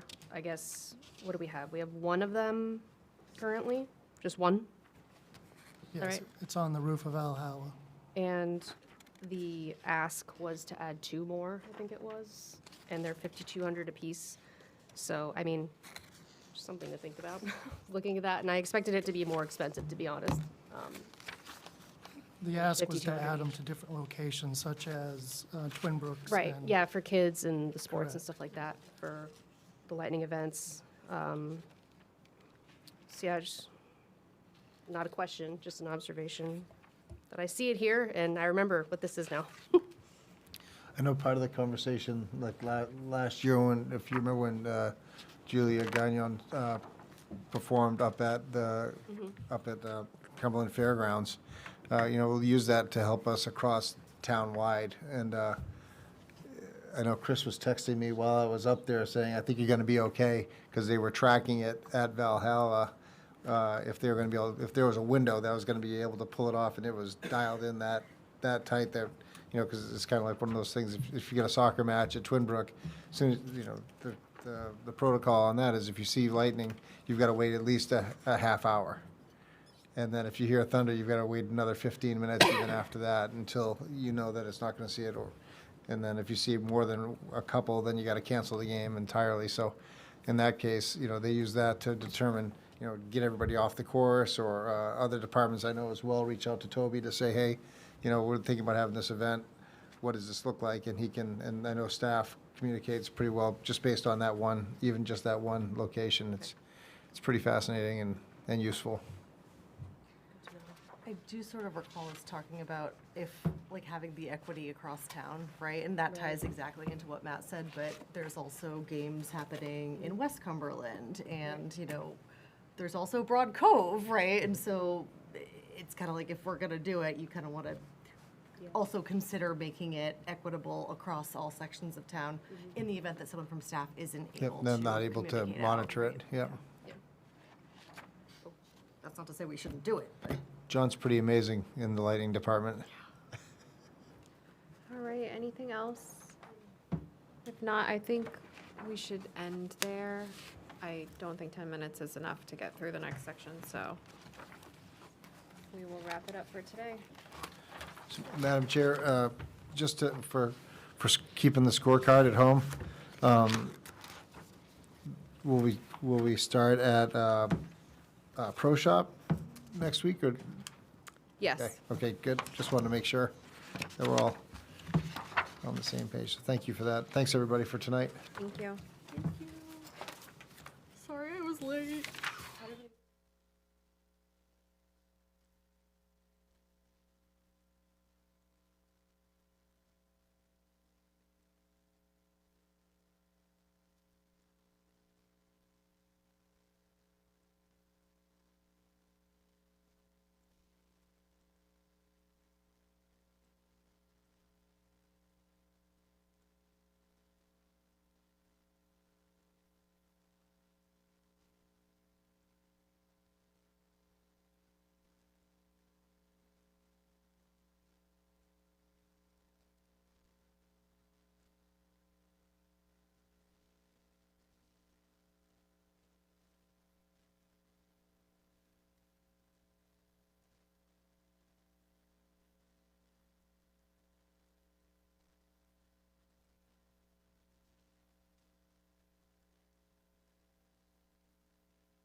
right. Good evening, everybody, and happy Monday. Today is Monday, March 24th, 2025. We will call the Cumberland Town Council meeting to order. At 5 p.m. prior to this meeting, there was a budget workshop. And first item on the agenda is the approval of minutes from the March 10th, 2025 meeting. I'll give you a motion. Got a motion. Is there a second? I'll second. Oh, I think Mike's hand was up. No, before go I ahead. Okay, all right. Andrew's got it. A second from Mr. Magoon. Any discussion on the motion? Call for a vote. All those in favor? Unanimous, Brenda. Okay, next we've got our manager's report. Mr. Sturgis, what's cooking? Madam Chair, good evening, and good evening, members of the council and the public. I'll be very brief tonight as we just report out that the primary focus has been budget-related, trying to get to that, and I'll have a further, more extensive report out at the next council meeting. Sounds great. Next, we have public discussion. Public discussion is for comments on items that are not on the agenda. Comments are limited to 5 minutes per person. Rebuttal comments will be limited to 2 minutes. Public discussion topics may be brought up again under new business for further council discussion. Is there anyone here that would like to come chat? Okay, I will close public discussion and we will move on to legislation and policy. Also with legislation and policy, there is an opportunity for public comment. Per Article 2, Section 7 of the Town Charter, there will be an opportunity for public comment on each item on the agenda. Comments are limited to 5 minutes per person. 25-022 to hold a public hearing to consider and act on a liquor license application for Flannel Shirt Food Company, LLC, DBA Dara Bistro for the period of March 27th, 2025 to March 27th, 2026. For those folks at home, this is an annual application, and we have also received a note and memo from our town clerk, and after dialogues with the police chief, fire chief, and code enforcement, they have not received any complaints and do not have any concerns. It sounds like everyone's behaving themselves pretty well at Dara, which is great news. Is there anyone in the audience that would like to comment on this particular agenda item before we move into council discussion? No. Okay, I will close public comment on that. Is there any council discussion on this item?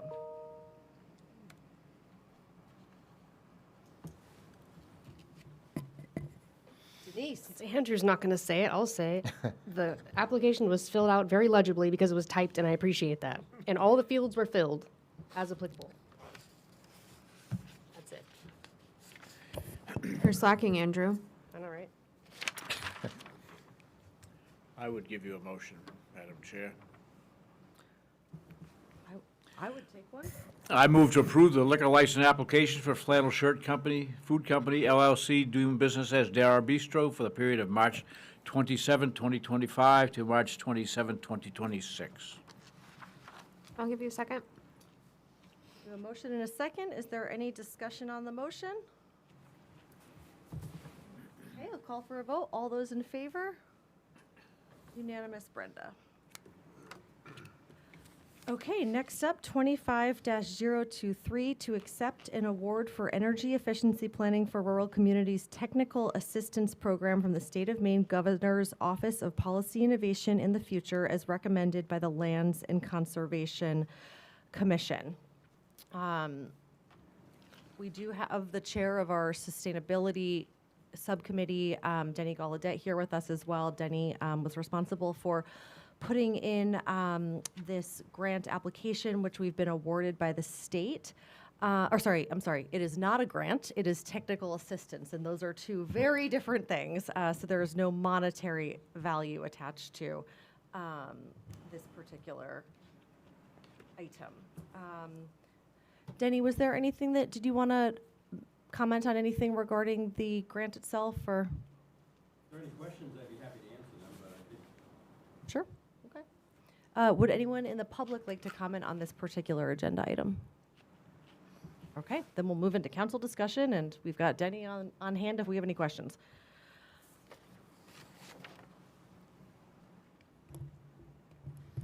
So, Matt, I've got a sort of a overarching question that's brought up by this grant, and I think it's, or not grant, sorry, this item. I think it's gonna be great, but I am looking at who signs the town up for different things and who applies for different things.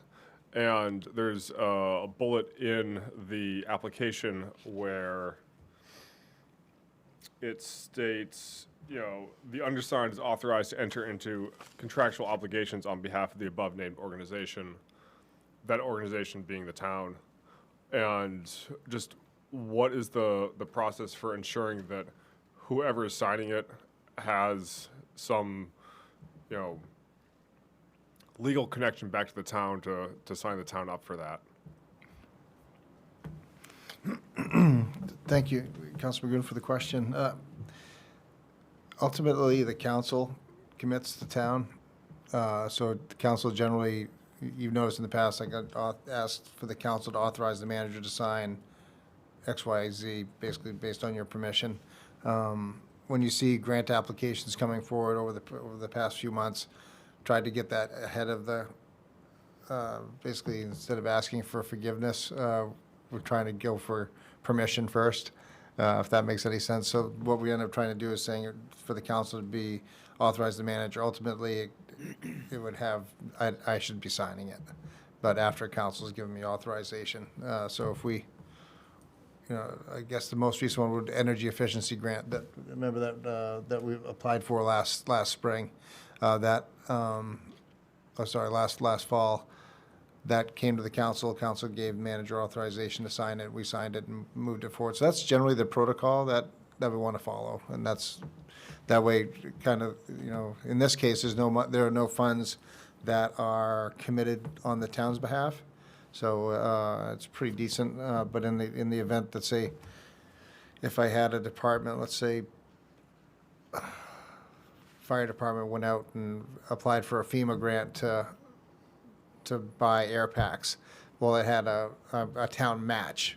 I'd want to know that, and I'd want to get the council there to say, okay, we the cost of this, or the benefit of this grant may be $250,000, but the commitment also is a $50,000 commitment matched by the town. I'd get that in front of the council first and say, I want you to say, yes, you can apply for this grant, and B, hey, in the future, we also may be committing the town, if you do receive this, to do that. Or similar to when looking at the coast, let's see, the ship grant that we applied for, the town applied for, we brought that up in front of the council and just said, okay, we'd like to apply for this Safe Harbors Improvement Program grant that the state has. So that may have a cash match in the future. So that's generally what we want to do, and working with staff to keep us all on the same page. So in this case, there's not a commitment of funds. It's just an authorization for the town to take part in there. But that's how we try to approach it, if that's helpful. It is, thank you. Yeah, I'd like to see, I like that way of doing it. Just if the town's signing up for anything, I want to make sure that somebody from the town that's, paid and insured and accountable. Sure. Is the one signing it. Yep, we can do that.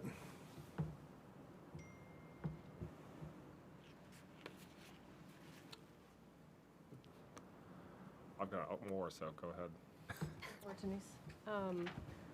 Looking at not the plan, but I guess the application, it does sound like whatever the deliverables are, it says energy audits, energy conservation implementation plan.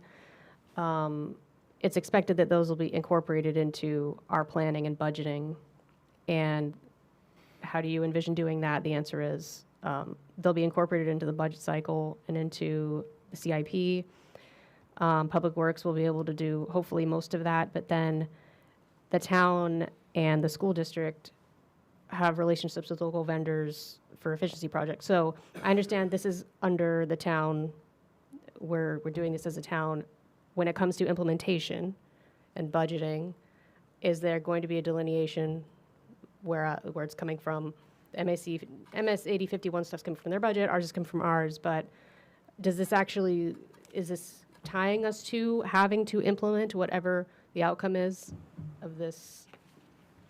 What is this, technical assistance grant? I was going to say, maybe great if Denny. Yeah, thank you.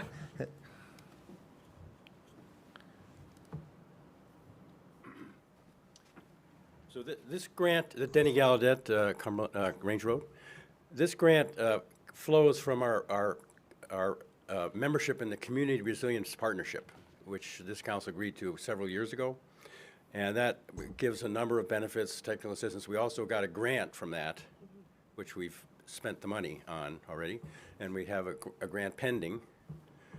And this came along as kind of a different kettle of fish, and it's for towns under 10,000, generally speaking, in population. And for those who have school districts, like we do, the school district can't apply directly itself. It has to apply through the town. And as you see, the award was for 2 school buildings. Right. So what I think will happen is there will be an efficiency set of recommendations that'll be for the school, those 2 school buildings, which would go to the MS 8051 board for implementation. Okay. I think there's any commitment to the town to do anything other than wish them luck. I'm here to wish you luck. I'll give you a motion. Unless there's any other discussion. I just have another, broader process question that this brings up. With the relationship between the town and the school for something like this, we mentioned in the budget hearing earlier, the janitorial services are sort of, are shared in some way, and snow plowing and all that it all works out. It seems to be working great right now, but, if you have a shared neighbor and you've got a handshake agreement on who plows and how much you chip in to repave or anything like that and repairs, that's great until, your neighbor leaves. Obviously, the school isn't leaving, but individuals at the school at some point or at the town will change. And so how do we make sure that what's working now continues to work in the future, and that it's not just the handshake agreements that were done 30 years ago, and then those 2 people leave and nobody knows what the actual agreement is anymore?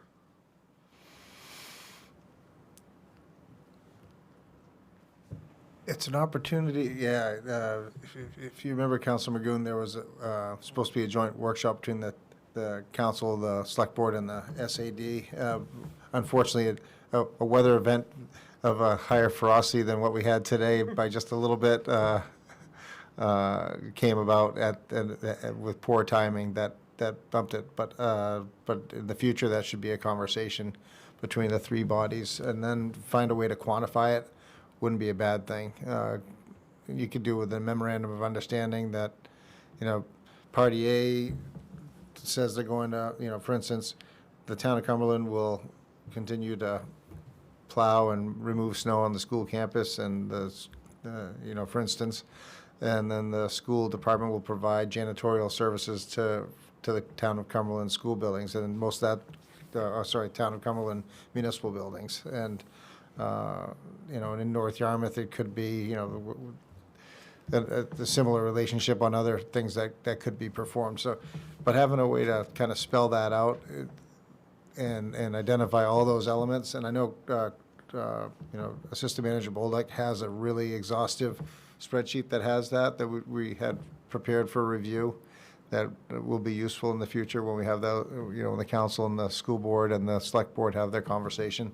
But getting that all identified, so all parties are aware, and all parties meaning the 7 elected officials who I interact with, as well as, the select board, and make sure folks, information is a good thing to have there. So so there's no, I don't know, gray area or question of where responsibility lines lay, as well as figuring out what the trade-offs are. If you can quantify hours and labor and equipment and materials and kind of look at that and find a way to equalize it out and say, well, if we're doing this, but you're doing that, and it kind of washes. But like you said, if it's a handshake and, let's say, for instance, Bill Shane retired and Scott Poulin retires, a couple of folks who had a good relationship could figure that out, and then, Matt Sturgis shows up and has tried to figure it out. And luckily I've got Chris Bolduc, and I've got Helene, so, but it's a lot easier if you have something written out. So I think that should be a goal to go forward with in the future, to kind of spell that out. That way, if the neighbors do change, at least the new neighbor can find out what the lay of the land was before. Yeah, when we get to that point, I'd like to have something that's written down, but also, broad enough that it allows flexibility. Sure. And, isn't too down into the weeds because, stuff comes up and all. We want to not hamstring anybody. But I'd like to see that. No, we have a great relationship with them, and it seems to work very well. But like you said, if there are changes that do take place in the future, then fine. And in a situation like this, with this work that's going to take place, where we can help, I'm sure we will, and where we can all benefit from it as a community, really is the big picture too. So if we can do that and not have duplication of services, so if we can plow for them, they can janitor for us, for instance, and the taxpayer saves money because of that, then all the better for it.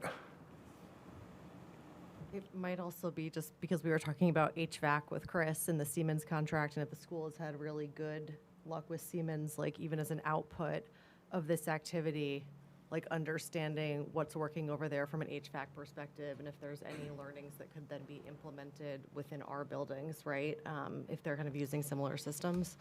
I will say, Andrew, that in the meeting that we didn't have, we were looking to kind of look at those big buckets of cost-sharing opportunities, but also identify some kind of low-hanging fruit where we might be able to save costs, like things like office supplies, right? If we all buy them together, it's going to be cheaper than, two separate bills at WB Mason, potentially, right? And so hopefully we will get all of that re-engaged in May.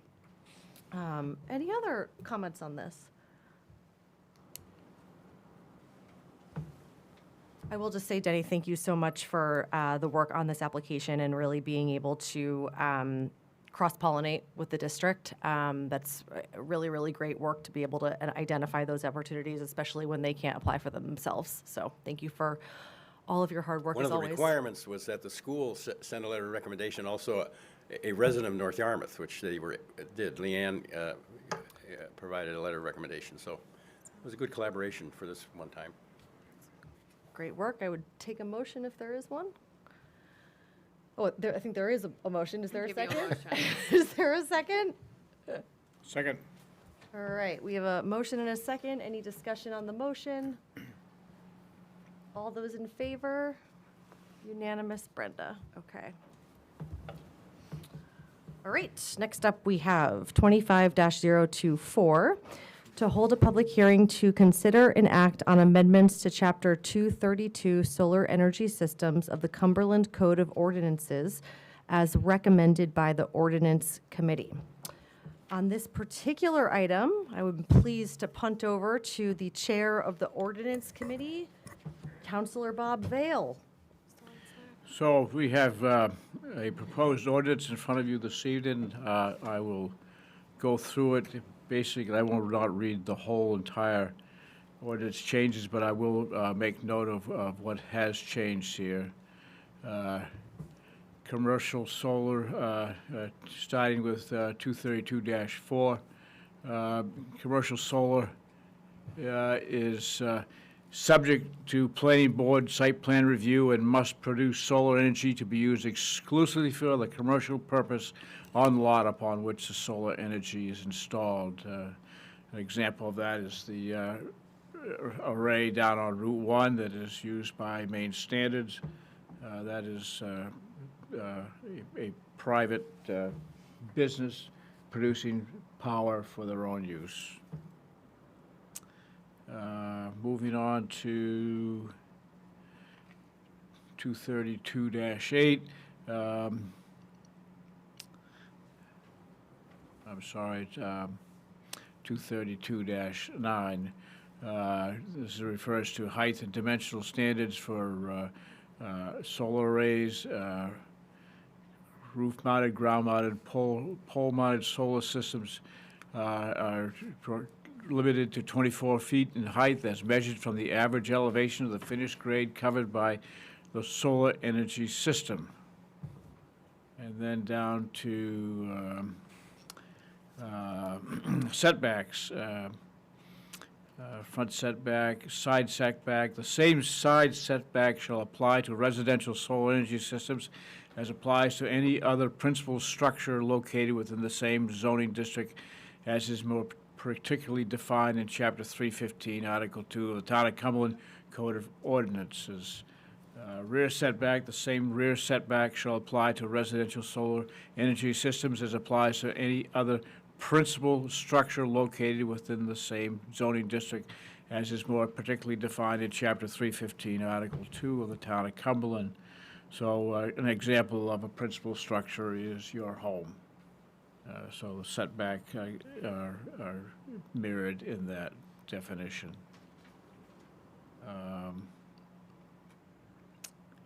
And those are the changes that are for your consideration this evening. And I will answer any questions that you may have. And our town planner is here too, to if there is questions that belong beyond my scope of intelligence. If it's acceptable to you, I'd like to open this up for public comment and then move into council discussion and questions. Does that float your boat? Okay, great. Is there anyone from the public who would like to comment on this agenda item? Come on up. If you wouldn't mind, name and where you live, please. My name's Ryan Keith. I live in Durham. I kind of started this whole thing. We installed a solar tracker on Tuttle Road. We did get it permitted via the rules, 24 feet in height and setbacks requirements, in hopes, because we have been installing other towns and they have accepted any changes other places in hopes to be able to get the correct angle with the unit, knowing that these units can be adjusted to any angle. But the optimal angle of the unit provides considerably more solar, especially in the wintertime when the sun is much lower. You're able to tilt these up and get the payback and what have you. And I guess I'm a little confused because we've gone back and forth. It is limited to 24 again, which does eliminate our the system that we typically use, the Sun Action Tracker, which is the newest on the market compared to the All Earth, which I have All Earth trackers at my home. I do like them. I'm handy with them, so I can tinker on them and I can fix them. But time has progressed, and we have a new technology that is much better that we adopted with these Sun Action Trackers. But even the 24 panel, which there are 2 residential units, but neither one of them can meet the 24-foot height restriction and operate as designed.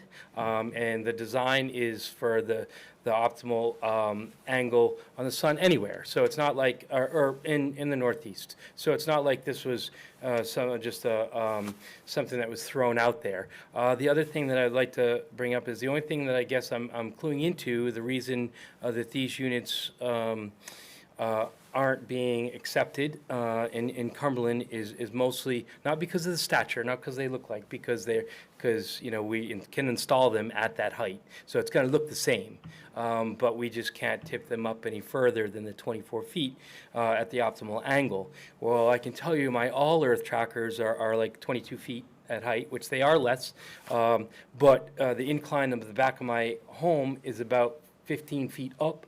So in perspective, they're taller than my my garage, whereas we've installed some of these tractors on a decline. So when you're sitting at one we did in Topsom, you're on his driveway and it actually looks really small because it's declined. So to restrict them for height where it's perspective of where you're looking at it doesn't seem to make a whole lot of sense because the production is so much more when they're able to get optimal angle.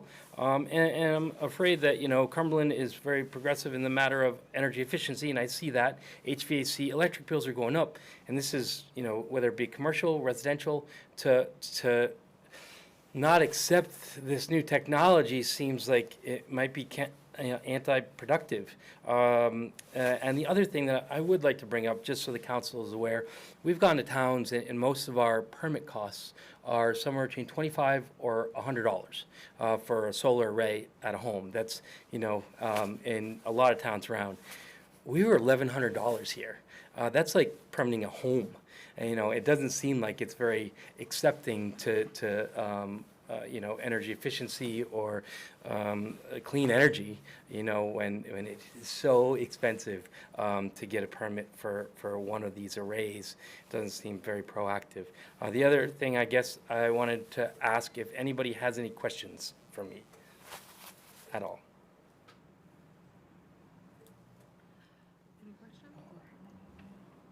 If we do have questions, when we move into council discussion, we'll pull you back up if that's okay with you. Yes. Okay, perfect. Is there anyone else in the public who'd like to comment on this agenda item? Yep, come on up. Dwight Deckelman, 135 Tuttle. I tried to prepare for this meeting, but it's impossible in my mind. I would just like to point out there's, in this ordinance, there doesn't seem to be any nuance. It's very cut and dry.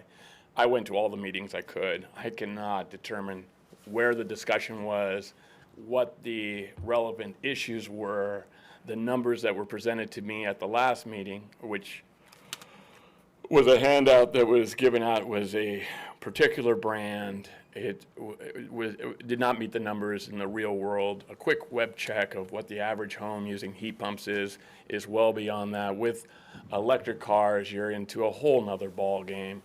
From my perspective, there's been no transparency in how the various committees are communicating. I've tried to go to all the meetings. I've tried to participate. The last meeting of the ordinance committee, I interrupted to say, they were voting before they asked for comment.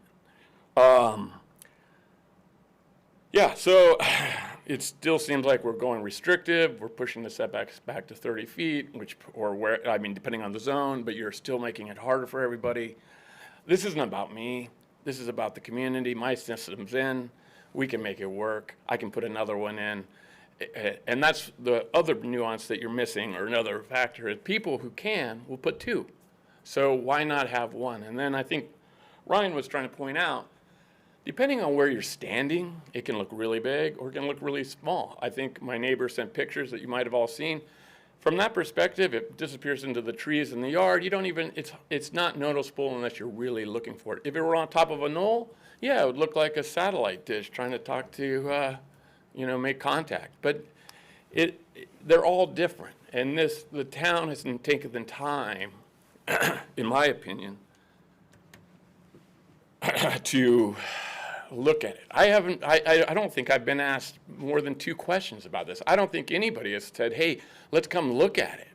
I think people have driven by the ones that Ryan unfortunately put up on Route 1 in Brunswick, and that perspective is evil. Not evil, but not good. When I went by to see him before I made the decision to do this, I was like, And then I went and saw one out in the, let's call it the wild, and I was like, oh, they blend in. So I know people aren't, some people won't like them, some people will be indifferent about them, but for the town to take such a strong position to push the boundaries back, to limit the height, you're sending a very distinct message that this is not something we're into or support. All I can say is it would take 3 of the other units to make the power we use at my house. And we have a in-law apartment in our house, and we heat and cook with electricity. So those are real numbers, and I don't see why the town would be standing in the way to make that happen. Thank you, and I do appreciate everybody's time here. I have a whole new respect for town service. It's you guys do a lot, and you get a lot of input, so thank you. Thanks. Is there anyone else that wanted to speak on this agenda item coming up?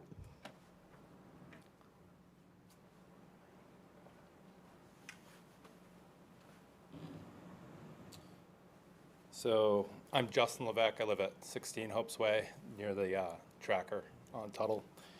I got 3 points I want to make. So first point, 24 feet, it's a great height max. Trackers can go above 24 feet in this town if an applicant and a contractor goes to the Board of Appeals. They can think about a system, they can design a system that's above 24 feet. If it's going to be installed in the proper area, maybe in the west side of Cumberland or more rural area, or a plot of land, it's 50 acres, 25 acres, that can be done. They can follow the Board of Appeals process, get the appropriate permit. They can get abutters involved, talk about visual shielding, talk about visual impacts. There's a mechanism for that. And that should definitely be thought about, that this 24-foot height, it's not restrictive. There's a way to get bigger structures. And that's it, to the Board of Appeals. That was my first point. 24-foot height, I feel it's not arbitrary. I think already written in the ordinance, ordinance states tracker needs to be subordinate to the home. Most homes, 2 stories, range from 24 to 30 feet. If the tracker tilts above that amount, it's no longer subordinate. The language is already in the ordinance about subordinate to the home. I want to mention too, the ordinance meeting I attended, I think it was last week or a week and a half ago, there was a gentleman from the Conservation Committee spoke up. I guess the Conservation Committee had a meeting in February. This was discussed. I did look for minutes regarding that meeting. I couldn't find it. I did find it as an agenda item that at that meeting, tracker height limitations were discussed based on tiered property setbacks. So it seems that committee had input into the 24-foot height requirement. I want to remind people that committee is charged with conserving Cumberland's natural resources, open space, and vistas.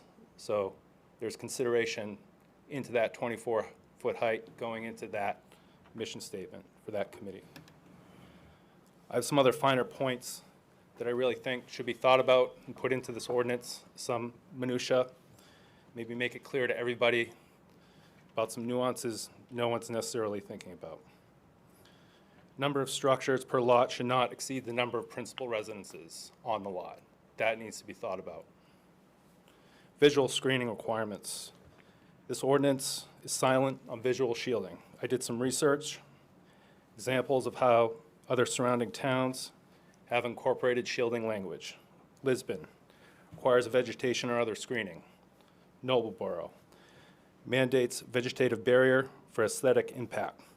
Turner requires screening plans, including fencing and buffers. Freiburg limits height to 25 feet, requires setback, mandates vegetated buffers and fencing. I think we also need to hammer down exactly 24-foot height. If it's going to indeed be 24-foot height, a tracker like the Sun Action Tracker can't be installed and programmed to not go above 24-foot height, because if the structure can physically go above 24-foot height, but it's software limited to stay below that, it becomes a policing issue. So 24-foot height, structure cannot physically actuate with gearing above 24-foot height. That needs to be considered also in the ordinance. I don't understand why the height isn't being measured from the concrete base of the tracker pole, and now we're thinking about average grade underneath. It's also a measurement and a definition problem. It should be from where the pole is bolted into the concrete base. It's easy, it's not ambiguous as to what the height is. And, you know, clean energy is noble. I love it. I got 33 solar panels on my house, on my roof. Doesn't meet all my energy needs, probably about 60%. It's just a fact of life.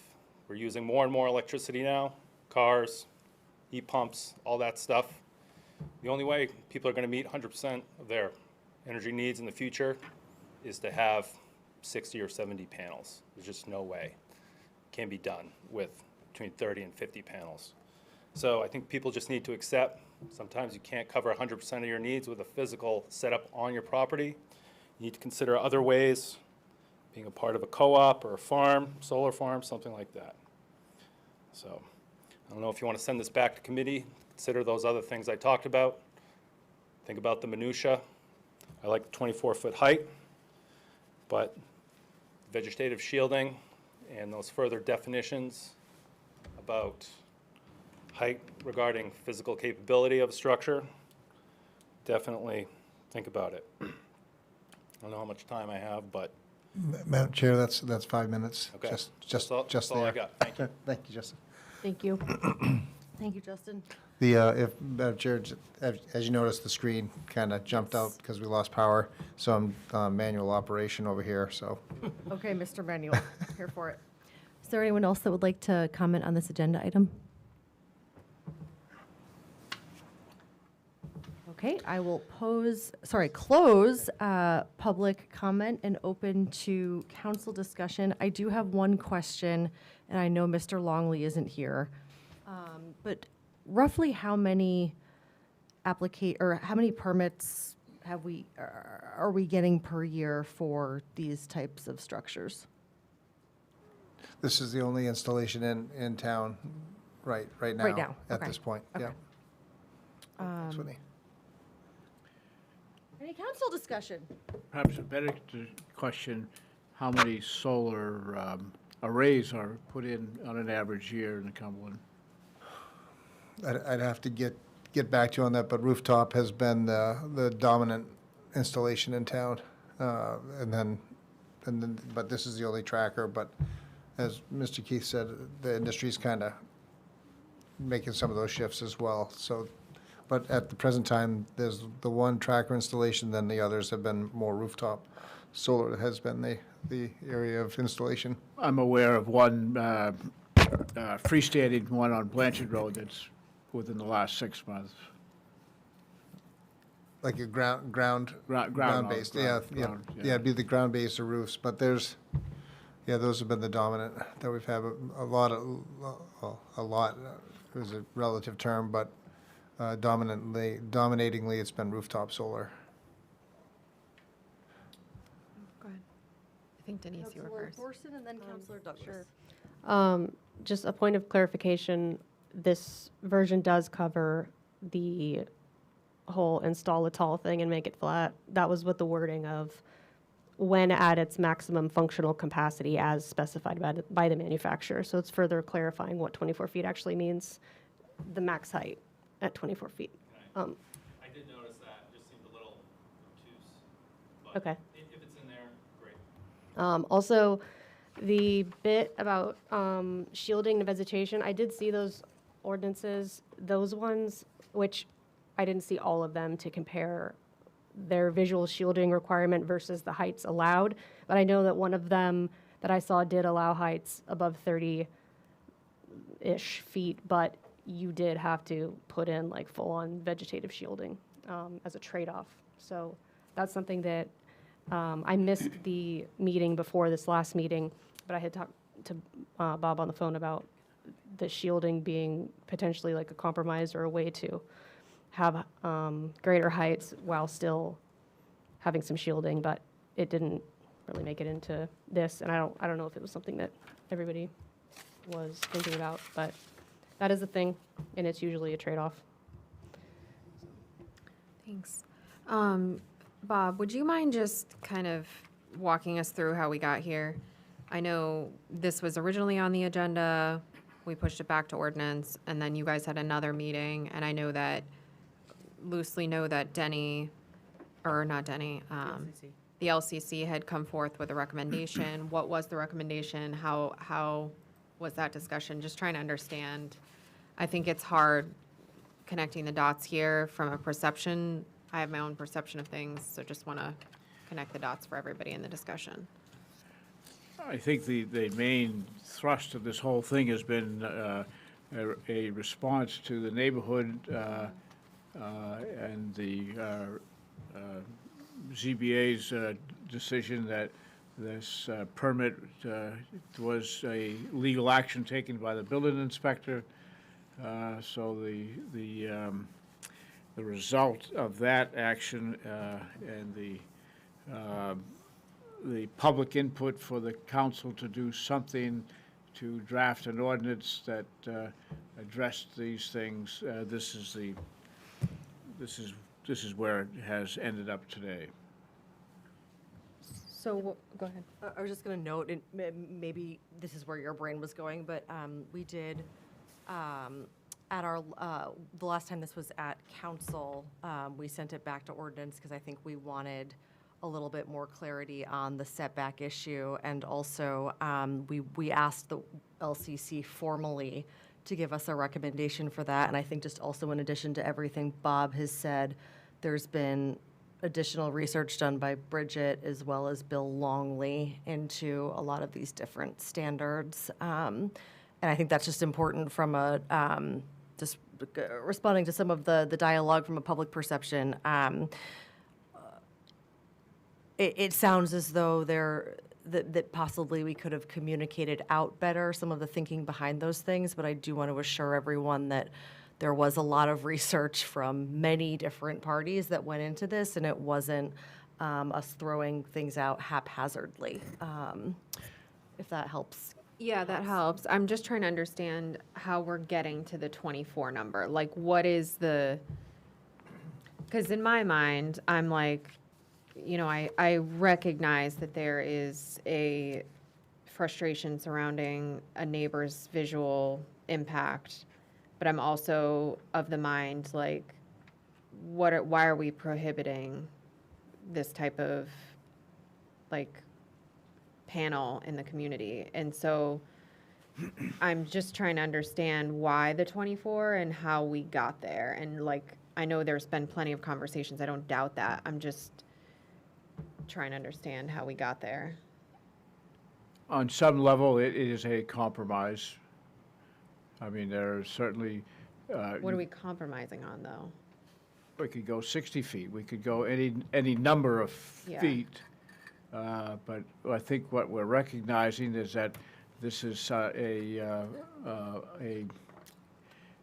installation that has visual effects on the neighborhood, and so we're trying to reach a semblance of order, if you will, that this is what the town of Cumberland will allow in residential neighborhoods that are close to and abutting homes. It's you know, like any ordinance, this may see revisions and redrafts in years coming, and as we all know, technology changes.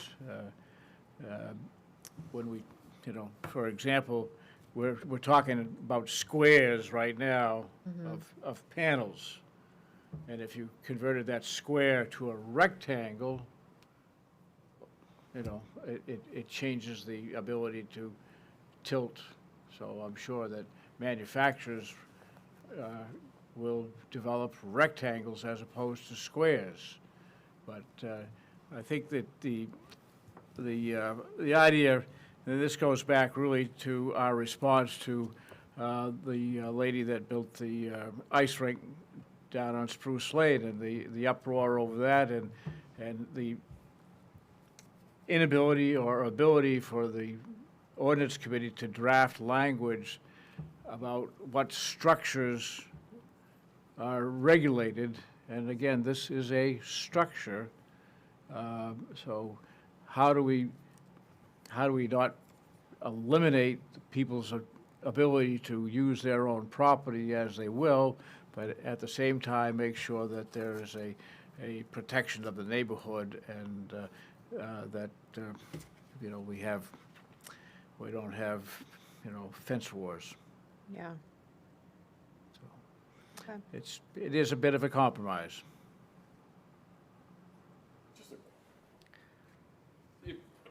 Public comment on this agenda item has Brought been the authority closed. to change the ordinance to do this. So there's no compromise. They're actually making it harder. Public comment has been closed on this agenda item. Thank you. Back to council discussion.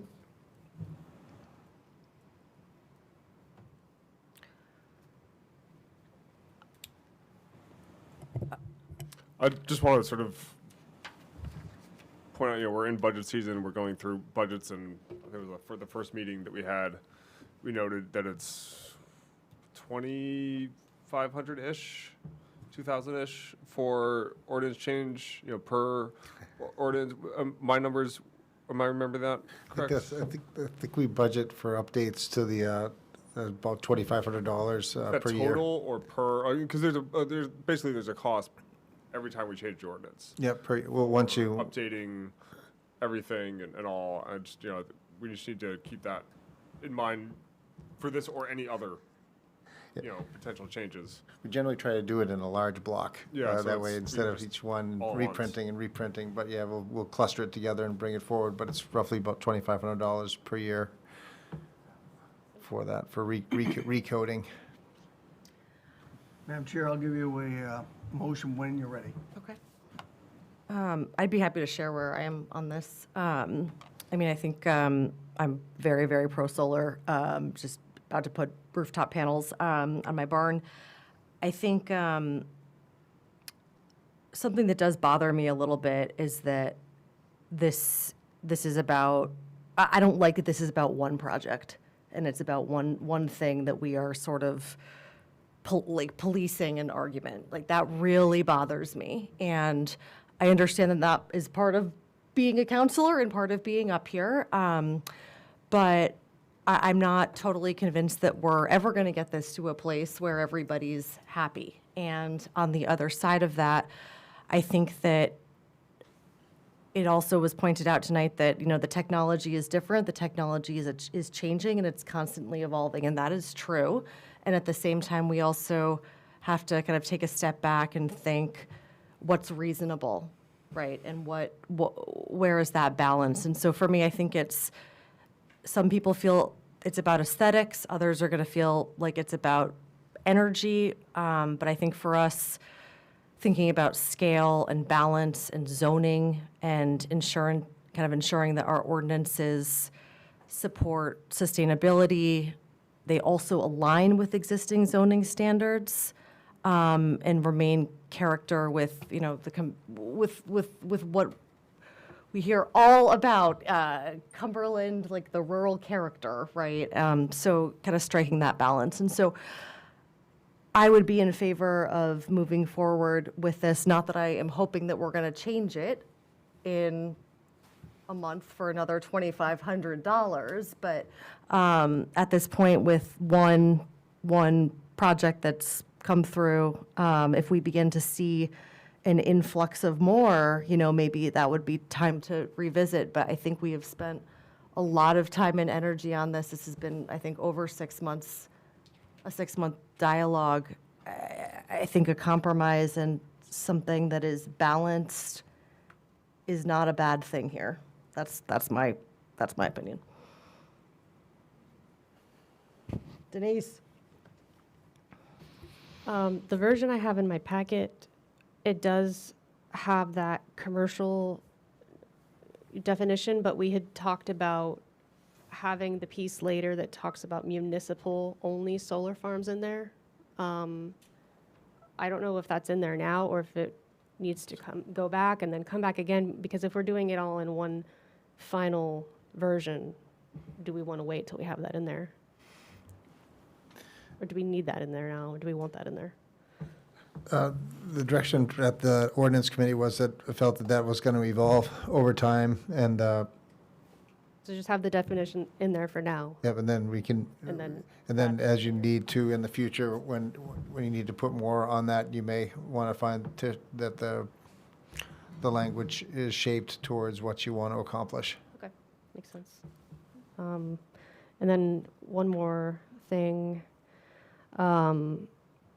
Yeah, this did come out of a neighborhood issue. At the same time, it also came from putting something in with the intention of changing an ordinance, and I think that's not the right way to go about something. That's pretty much all I want to say about that. So, You then, Bob. sorry, Bob. To Councilor Thurston's first point about the municipal language and the commercial language, we're defining commercial as a solar energy system that is not a residential solar system, as that term is defined in this chapter. And what does that do to like our solar field, which by that definition is a commercial solar field? We are the end users of that solar field. Right, but are we, It is a, do we get around that because that lot it's on the same lot, but then it's, you know, Valhalla gets to use it in West Cumberland and all. I mean, it just, that's a question that I have with the definition of commercial. We say commercial solar energy systems are subject to planning board site plan review, et cetera. Solar energy must be used exclusively for the commercial purposes on the lot upon which the solar energy system is installed. And so are we kind of, I'm assuming that we'd be grandfathered in with that, but, you know, as soon as we change that, or if we wanted to do another thing like that, are we just revisiting the ordinance again to make sure we can? Or- perhaps you might modify that sentence to on a lot instead of the lot. In other words, if a business, well, let's just use Route 100, for instance. The Kopp family owns a number of different properties. They could put one of those properties and develop it as a solar field and then apply that power to one of their businesses. So I think that's the intent of what this is saying. If it doesn't say that, feel free to wordsmith it to. Yeah, I don't know. I wasn't at the. I think that's the intent of what we're trying to read here. Maybe. Matt's got a. Councilor Vail, if you recall, part of the conversation was that there is some ruling that that is related to that size of a field, similar to what we have up and back here on Drown Road, where under the legislation, when that package was established, you could it could go to a property that's not abutting, so to speak. So this is trying to capture that kind of language there, that it's to be used on, you know, basically you've got contiguous parcels. They may not be the same parcel, similar to down on Route 1, where that's on a budding parcel there, and that's a commercial use, so to speak. This here would be a commercial use next door for the town's solar field, and if the town wanted to expand, now if we wanted to expand and increase the size of that field, that power has to be used by a property that's abutting or on the same lot due to what those regulations are. Those are state regulations, Yeah. not town regulations. Right. So this is trying to mimic that state regulation, not exporting the power off to say, you know, to some other commercial entity or what have you. So we were trying to thread the needle on that with that language to mimic it as closely as we could. So that would be okay. And then while the property, like the Drown Road property, if we wanted to use the original field and export that, because the law, the state regulations allowed that. Right. We could then use that, for instance, across the street with the condominiums that the town owns and, you know, and so on, and export it to other properties that we may own across town, you know, that currently we are allowed to do with that. So, yeah, we're trying to do is thread the needle with that language to try to meet what the ordinance committee And wanted. to my point, the state is tweaking everything as we speak today. I mean, the net energy billing, all that stuff is on the table too. So, you know, what we see today is probably going to be different next year and the following year. So I'll make my final case here. This really, to me, goes back to the usage of a commercial hockey rink down on the end of a private road and how that was structured. So we are, in some aspect, we are responding to the outreach of the community. And they've said they want to see setbacks, they want to see height restrictions, and this is what it is. This is an effort to impose a set of ordinances that works for the installation of the solar, works for the protection of the neighbors. Is it the best for the neighbors? Maybe not. Is it the best for the solar installer or the homeowner who wants to install an array? Probably not. So it's a compromise all the ways around. But it's an effort to address the concerns of the day.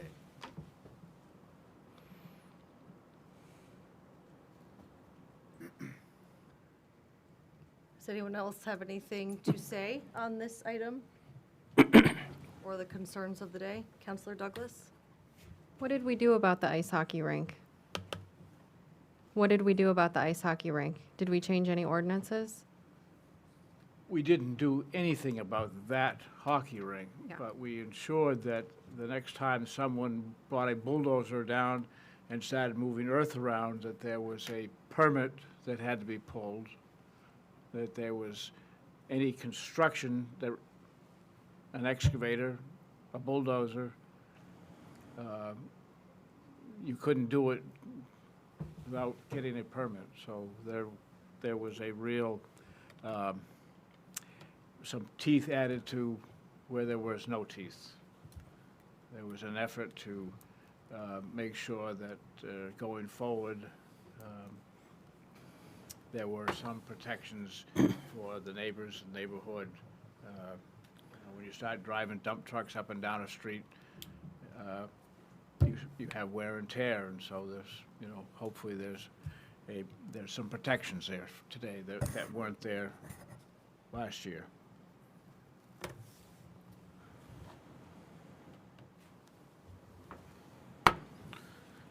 Just a couple comments. Bailey, I hear you. I listened to you and Tig talk. I think you got to remember how this started. One of the neighborhoods across the tracks here, the lots are big, they're 4 or 5 acres. They wanted to put a solar, one of these post mount up, but it was going to be too close to the lot line. And we said, in this case, it worked, because the neighbors were in favor of it. It wasn't encroaching on anybody's, nobody was going to see it, nobody was going to have to live with it. So we changed it. We changed the setback. And we did it for the right reason. Never, ever picturing what was going to happen down on Hope's Way, ever. And while I get you that you don't change ordinances for just one thing, but I would like to think if I'm up at Pinewood and Crestwood or Hillside, Woodside, as close as those neighborhoods are, somebody throws up a 24-foot or higher, one of these solar things, it's going to cast a shadow on somebody else's house, which should never happen. I think if down here, he'd probably like to have a 50-foot if we allowed it. But when the sun sets in the west, it's going to be right on the neighbor's house, and that should never happen. There were other options down here, including cutting trees, putting it up on his house. Didn't want to do it. Put it down there. Never had the support of the neighbors, and here we are today. So while I think it is a reaction to what went on down there, I think it prevents further problems for all of us down the road. And I'm a big solar proponent. I've got it up to my camp. I'm going to expand. So I'm not against any of this, but the reason we have setbacks for structures is so it doesn't interfere with the privacy of the neighbors. And this ordinance, I think, prevents a lot of that. So that's why I'm supporting it. So if you're ready, Madam Chair. I think the floor is yours. Thank you. I move to amend Chapter 232, Solar Energy Systems of the Cumberland Code of Ordinances as recommended by the Ordinance Committee. Second. We have a motion and a second. Is there any council discussion on the motion? Okay, I'll call for a vote. All those in favor? All those opposed? Motion carries. Okay, next up is 25-025, to hold a public hearing to consider an act on amendments to Chapter 84 Fees and Fines, Section 22 Site Plan Fees, and Section 26 Subdivision of the Cumberland Code of Ordinances as recommended by the Ordinance Committee. Again, I'd be happy to punt to the chair of our Ordinance Committee, Councilor Bob Vale, for some exciting updates that I think we are seeing from our wonderful town planner. I'll pass. All right, would our wonderful town planner like to come up?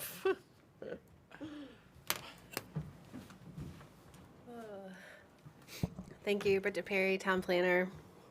I'm really not trying to rack up the bill. I'm just trying to straighten everything out. But this is not the last time that you will see me, Planning Board. Here's a couple more ordinance changes at their meeting in April. So in front of you are red lines for the fee ordinance for site plan review and subdivision review. And the first thing is to sort of set a consistent application and notification fee at $125. It was $100 and $125 for some things and another thing. So I just wanted to make it consistent across every single application that we get for the planning board. There is a notification fee, so we put public notices in the newspaper and send mailers to abutters within 500 feet, and that costs us money. So this is just to recoup some of those fees. The other pretty big change is that I'm recommending an increase to the engineering peer review. Since we don't have a civil engineer on staff, we always will get a peer review for big site plans and subdivisions. And I looked at kind of what we've collected in the past up front. Anywhere from $350, $500, $1,500, and what we've been billed, while it varies drastically from 72 lot subdivisions to, 6, 7, 8 lot subdivisions. We're generally higher than what the ordinance was requiring. So that's where I'm going to ask for that update.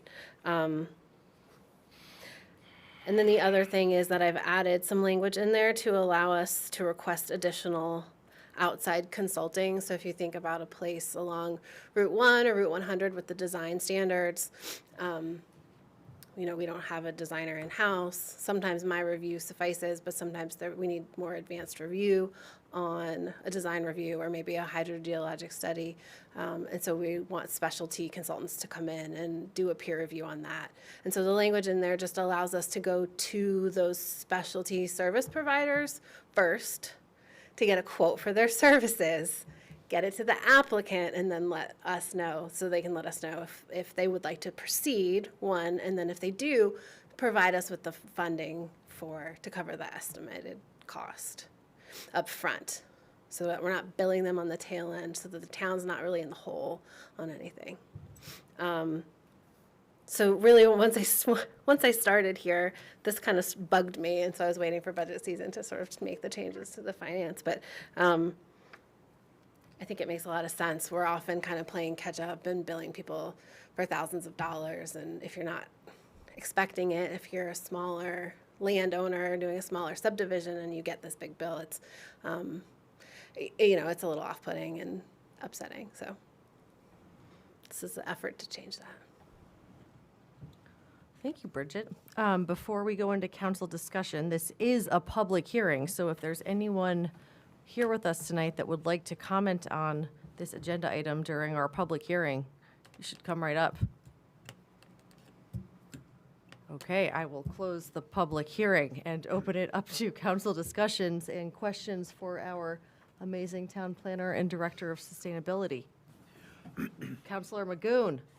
So this is a little nitpicky, but given what happened at Oakhurst however many years ago, I think important, can we add a comma after traffic impact in section 8422E1 and 8426D1? It's the exact same language, it's just repeated in those two sections. So Yep, I gotcha. yeah, it'd read, beyond the expected engineer consulting review, the planning board may require the applicant for a site plan review to deposit in an escrow account with the town fund sufficient to cover 100% of the cost of an independent professional review, or any plan or aspect thereof which due to the size, comma, location, comma, effect on the environment, comma, design complexity, comma, traffic impact, or other similar reasons the board may deem significant to warrant such review. And it's breaking up traffic impact or other similar reason. That's fine. Is that an Oxford comma? It is. A I'm a fan. big fan. Okay. And I a usually nerd. am too. Good catch. That is, All right, Andrew, into the weeds of this. I know a lot of people that don't like Oxford commas, so that's some real controversy lot of here on people that our are wrong. Monday night. That does not surprise me. Okay, apart from that healthy punctuation moment, I love it, Andrew. Any other counselors? A comment, as Bridget pointed out, engineering consulting. While at the budget level, I talked about having a town engineer, a mechanical engineer, I think it's important to make note that I think it would be a mistake for us to have a civil engineer on staff, because the depth of review on a lot of these projects, you need a firm behind you to do an adequate peer review, and I think the important thing is that by having peer review, we can review it properly by having a engineering firm do it rather than our own staff engineer. That's all I got. Counselor Douglas. How frequently are we going through this exercise of how many of these applications are you typically getting a year for subdivisions? A fair amount. It depends, too, on how many times they come back to the planning board. So if things are good to go, they can be rather quick.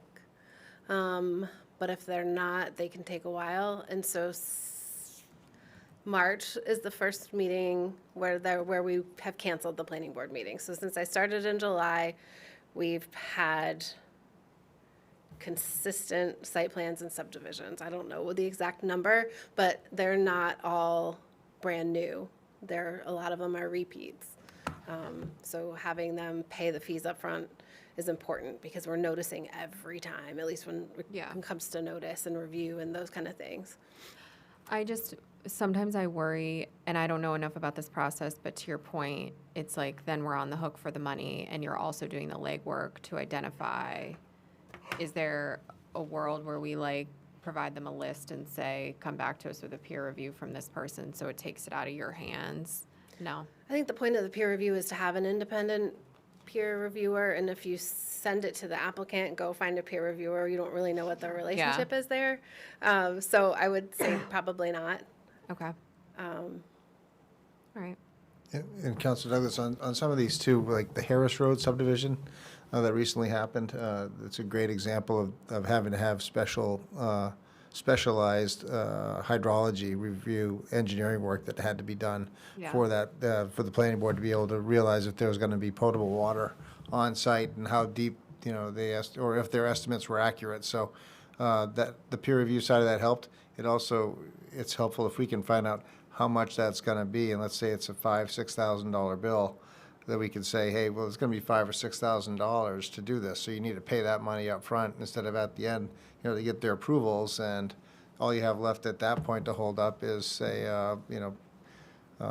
planning board signatures to have on an adopted plan. So it keeps everybody informed and on equal footing. So if the town's going to ask you to do that, the most fair thing would also be to say, it's going to cost you this if you want to move forward, instead of getting the gotcha or surprise at the end. And it's expensive enough to do it, but if all parties are informed and we're not left, basically we're not funding also part of someone's development experience. Yeah. And that way we all work together and try to be on fair ground. Okay. And this language is similar to what Yarmouth does. Okay. I like the customer service aspect of it. I just think it brings us up a notch a little bit. Any other council discussion, or I would accept a motion if someone wanted to throw one out there. I'll give you a motion. To hold, oh my gosh. Oh. Wait. I move to, 25-2. I move to amend Chapter 84 Fees and Fines, Section 22 Site Plan Fees, and Section 26 Subdivision of the Cumberland Code of Ordinances as recommended by the Ordinance Committee. Second. A motion and a second. Any discussion on the motion? All those in favor? Unanimous, Brenda. Okey dokey, thank you, Bridget. Next up, 25-026, to authorize the town manager to sign a contract with the Greater Portland Council of Governments to provide consulting services for the comprehensive plan. Did you guys know there's a comprehensive plan happening? It's very exciting. It's a lot of fun. So we also have the chair of the comprehensive plan committee here with us tonight. I'm not sure if Mr. Moriarty would like to comment on this. Councilor Vale and I can hold down the fort as well, but anything you want to hit, Steve? Yeah, come on up. Come on up, Monday night. I'm getting a little stiff from the lack There. of exercise. Steve Moriarty, 12 Oak Street, currently the chair of the Comprehensive Plan Committee. We were appointed in January and were sworn in and had our first meeting. And one of the first things we did was to issue an RFP to obtain the services of a consultant. That was done within days after our first meeting, thanks to Bridget's good advanced work and very, very thorough work. Responses were due by the end of February. We got a total of 5 responses, 3 firms from within Maine, 1 based in New Hampshire, and 1 based in Montana. And then we had a meeting just recently. I think I left the date over there with my materials, but we reviewed the 5 responses we received, and based upon some input, including from Matt, as well as based upon some feedback from representatives of the Yarmouth Comp Plan Committee who met last year and were successful in getting a plan adopted. We viewed the responses in those contexts, and so we, as a group, by a significant margin, voted to recommend Greater Portland Council of Governments. It was not a unanimous vote. There was at least 1 vote against, maybe a second, but I'm not clear on that as I stand here. COG was the lowest of the 5 bidders, which means that if we encounter unexpected expenses in the future, we have something that's sort of built in, which would eliminate the need for our having to come back to you and ask for some more financial support. That was an important factor, as well as various members' past contact with representatives of COG and work with them on projects of varying types, and Matt's input on that point was particularly important and compelling, and so we decided to go with COG. So that's our recommendation to you. because it involves the expenditure of town resources, it is your decision to act on our recommendation. Can I? Please. Steve, do you know if we've used COG before for the previous comp plans? Yeah, I did a little chronology going back to the comp plan of '89, and we've used a firm called Market Decisions twice, but I understand, I think it's through Matt, that they have aged out of existence. They're not found any longer, and they didn't apply, even if they do exist. So the answer is yes. We have on 2 occasions used a consultant. To a large extent for assistance in preparing a public survey, which will be the first very big thing that we do.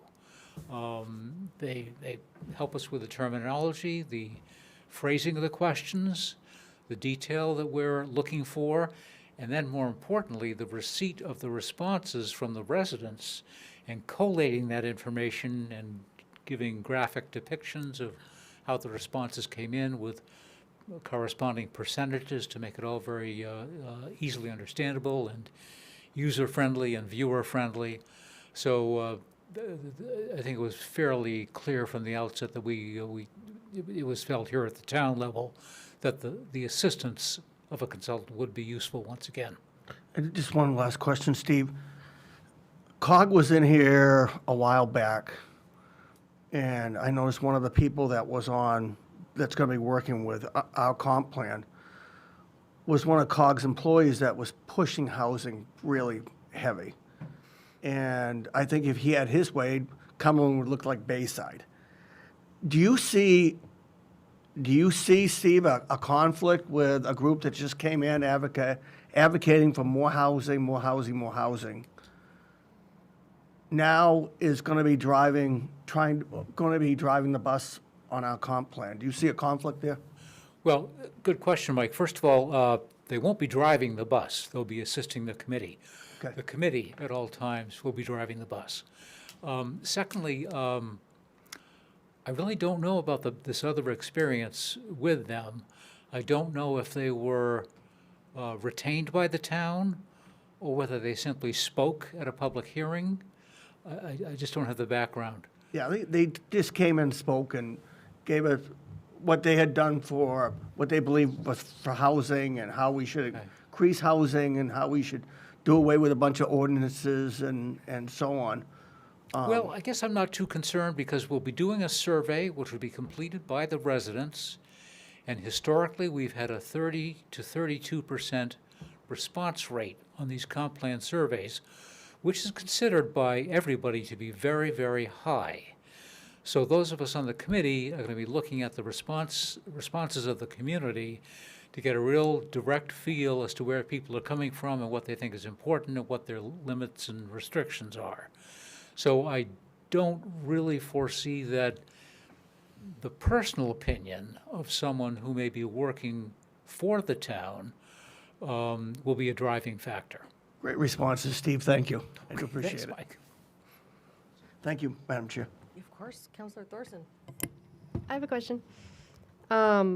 Regarding surveys, which is cool that you just finished on that point.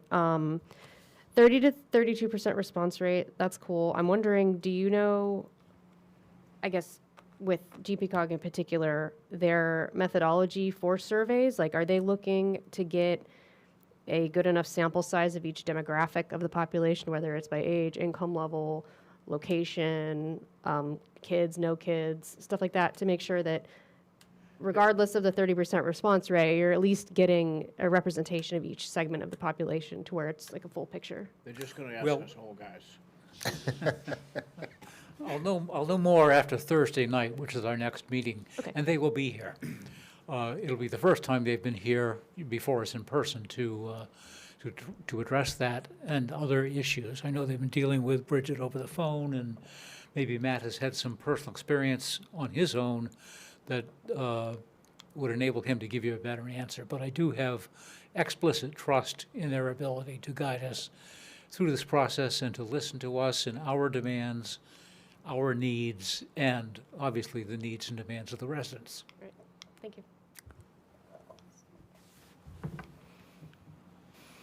Any other discussion on this? So on sort of going on the survey bit, I just want to make sure that, so there's also mention of in-person, holding, I think, 6 total in-person forums, 2 in the beginning of it, 2 in the middle, and 2 at the end, and that we're weighting appropriately the in-person forums versus the surveys, or if we're using flash vote or anything like that, realizing that many more people can answer the email and fill out the survey than can show up, but it seems more passionate, it seems more important if people show up, but making sure that we're not overly weighting if 6 people show up to really vocally argue for a certain thing, that we're not weighting that more than the 600 that voted the other way in the survey. Okay, I'm not sure I understand the question. It's not a completely. question. I just want to make sure that it's a comment. They're also making sure that we're weighting that correctly with the public, the in-person things versus the not in-person surveys. Well, that ball's in our court. The committee that you appointed has the responsibility of making sure we weigh the responses appropriately and address any shortcomings that we may see. I've been told by Bridget, for example, they're going to be with us every night we meet, regardless of the fact that their RFP suggested 6 appearances. They're going to do what it takes to satisfy the customer, and if we want them there all the time, they'll be there. And if we think that more meetings than the proposed 6 are necessary, then we'll say so. And if we think that neighborhood meetings plus more general public meetings are a good approach, we'll say so. And I'd be astonished if they wouldn't agree with our assessment. Go for it. I was only at the first however long of that last meeting, but specifically about like surveys and stuff. The budget, they came under budget. What was it, like 25,000 compared to everyone else? And one thing, Jesse Lamar Vincent, everyone for who I'm talking about, he had mentioned is that gives you some wiggle room to where, like, if the surveys aren't quite cutting it in a certain area and you need to like go do some like door-to-door outreach to get certain sections of the population, or you want to hold an additional neighborhood meeting, that does give you some wiggle room, which is why GP-COG over some of the others was a benefit, they came in significantly under budget. I think we've also talked about, within the committee, about looking at the events that are already on the docket, right? So, and then doing something as simple as a QR code, so that, if we know that Devin is having an event, at her monthly lunch, making sure that we have an effort for someone to be there at Devin's lunch with the seniors. Also, there's the farmers market, there's the school, there are school games, there are TWEDs. I mean, there are so many, and kind of, we talked a little bit about liaising with Whitney to look at our larger calendar and ensure that we have coverage at a lot of those events, and making sure also that we're segmenting out to different groups at town. So it's like, if you need to take the mountain to Mohammed, what is it? Who's the mountain? I don't know, but I know what you're saying. Instead of taking Mohammed to the mountain, you bring him out to Mohammed. Yes. So we are going to bring the mountain to Mohammed, I think. But very tactical and strategic outreach. I think the committee felt incredibly passionate about making sure that we are being really responsible. Personally, I'm going for a 50% response rate, not 30%, but that's probably absurd. Sorry, Mr. Manager. One other item to Councilor Magoon's question. The GP-COG response had by far the most public outreach moments of all of them by like at least another half plus. So trying to look at that as like some had promoted like 2, or most had promoted like 2 different public outreach moments, which 6 gives you a lot of flexibility instead of just trying to basically play 9 innings in one meeting. You have multiple opportunities, maybe have a focused discussion, which may be more attractive to a group of folks to show up to. So instead of just saying, we're going to have a general discussion about land use in town and minimum lot sizes, you can say, well, we're going to talk about agriculture today, or we're going to talk about like senior living elements, or youth programming, or what about the folks who are in neither class? Talk about things along those lines. So it does have a little bit more ability with more volume, that you might find something that can be not as long, but maybe more attractive for outreach too. So that, I think that helped push them out a little bit more too, because one of them had like one public outreach moment, and that's great, but it's awful hard to get a pulse of the community when you're not out there talking with said community. Probably the people from Montana. That was Montana's. Definitely Yep. Montana. Yeah, a Wanna lot of show up virtual like stuff. August, September-ish. I think Andrew, maybe I misinterpreted your sentiment, but I think his sentiment, so correct me if I'm wrong, was more so it can be easy to heavily weight receiving the information from people when it's in person versus when you're receiving data on the back end. So I think he was just flagging, like, to be cognizant of how we're receiving the information and how that fits into the equation of how we're analyzing it. Was that kind of what you were getting at? Yeah. If we get 5 people that are very, very passionate showing up here, talking to us about X thing, that might weigh more heavily than Yeah. the 50 emails on the opposite side of Yeah. that, where it's just an email. Yeah. Oh, but that's 10 times more many people. Yeah. So just making sure that we're cognizant of that. Yeah. I know what you're talking about. Do you? Yes. No idea what you're talking about. Any other council discussion? I'll give you a motion. Take it. I move to authorize the town manager to sign a contract with Greater Portland Council of Governments to provide consulting services for the comprehensive plan. Second. We have a motion and a second. Is there any discussion on the motion? All those in favor? Unanimous, Brenda. Thank you so much, Mr. Moriarty. Thank you, Steve. Alrighty. 25-027 to appoint a member to the Prince Memorial Library Advisory Board. Counselor Eads, the chair of the nominating committee extraordinaire. Thank you, Madam Chair. We had an opening on the Prince Memorial Library Board, and we went through what applications Oh, we thanks had. for joining us, Ron Kopp. Come on up, Ron. Get a motion to 1 adjourn. hour and 28 minutes late. Just don't look at me. Did you bring us I snacks? got dinner there for you. Good to see you in one piece, Ronnie. So anyways, we had a couple applicants from before, and I reached out to Hannah Morrill, asked her if she was still interested. She was. It was a unanimous vote from the nominating committee, so that's where we are. She's a local, grew up here, very much interested in, she's worked in the library before, has a real deep interest in it, and I think we're going to have a really good person here. And she had a cool background. She was a lawyer, but also now a documentary filmmaker. Yeah. Like really, really cool. So we're very excited Yeah. for Hannah to be I think joining she'll the fit in ranks. great. I'll give you a motion. Yeah. I would love a motion. Oh, sorry. I'm sorry. Is there anyone from the public that would like to comment on this item? Great idea. Okay. Excellent. We think so too. Thank you. Okay. There's a motion. I move to appoint Hannah Morrell to the Prince Memorial Library Advisory Board. Oh, Mr. Kopp is with the second. I gotta participate. Someone get this man an award. All right, a motion and a second. Any discussion on the motion? All those in favor, unanimous. Brenda. All righty. Moving right along, last agenda item 25-028, to consider and act on a request from Alex Timpson, founder of Longwoods Preserve, to allow food trucks for a 3-year period.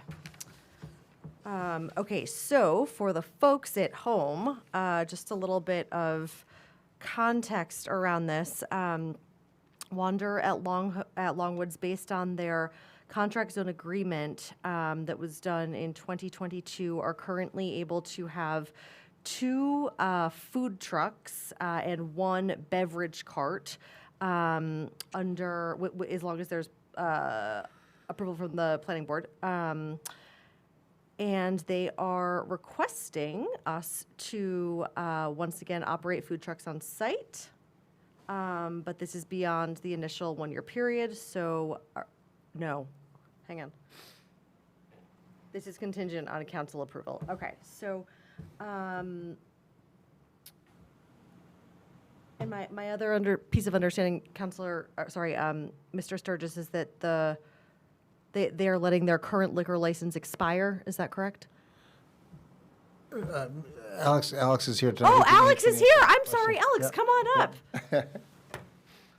Rather than us talking for you, you can come talk for yourself. Thank you so much for being here. But Madam Chair, you are correct. Under the contract zone agreement, Wander Longwoods had the ability in its first year to have 2 food trucks and a beverage cart.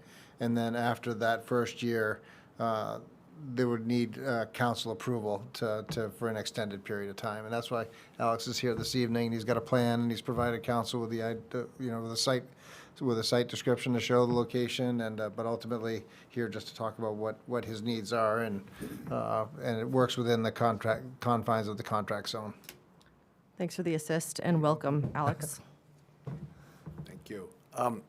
So are there any questions? This is very much, I think, in the spirit of the original intention and plan of what the planning board and the town council went through a 7-stage special contract zone process with, I think, 3 or 4 public hearings, and this was all discussed quite a bit back in 21 and 22.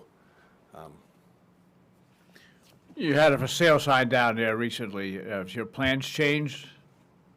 There was no for sale sign on the property. There was one. I never saw it. Were you on vacation at any point? Yes, there was a for sale sign there a couple of months ago. It was there for a couple of weeks. So the property is not officially on the market. I am looking for an operator to operate the restaurant. And it's always been my intention, the original operation group I was not part of, and it's always been my intention not to operate this property. And so if that involves a sale, so be it, but really the intention probably right now is to find an operator to lease the property. So. So, But I don't think that has much to do with food trucks. How many food trucks at 2 one food time? trucks and 1 beverage food truck. How- That was the language in the original contract zone, and that's what I'm asking to Okay, be renewed. all right. Mike, did you have a question? yeah, real quick, Alex, thanks for coming in tonight. Yep. I heard a lot of good things about the restaurant. You got to go there. I've got to get my wife out of the house, but yes, I do. Sure. We license our restaurants every year, and most of our businesses are licensed every year, not 3 years. Is there any reason that we should deviate from that, and if so, why? Well, the food trucks in and of themselves have to get their license renewed every year by the state. So and I think restaurants, like, I'm not aware of that Wander at Longwoods has to come to the town of Cumberland every year to get a permit for a restaurant. They do have to get their liquor license renewed and their health license renewed, but that's through the state, and then via that process, the town usually signs off. But I don't think it's a direct application to the town for restaurants. Correct me if I'm... No, that's good. Yeah, it's the liquor license, which is an annual event. On the restaurant side, as long as they're not selling alcohol, you're fine. And then I don't think we have, locally don't have a victualer's license here. But yeah, the liquor license is annual, and then, yeah, the other side, but like Rise, for instance, comes in for its liquor license, but not for its food operational, as a recent example. Thanks, too. Matt. Yep. Thank you. Can I say something? Please. Just staying focused on the topic at hand, I guess, does anyone have any issues with the food trucks for the 3-year period?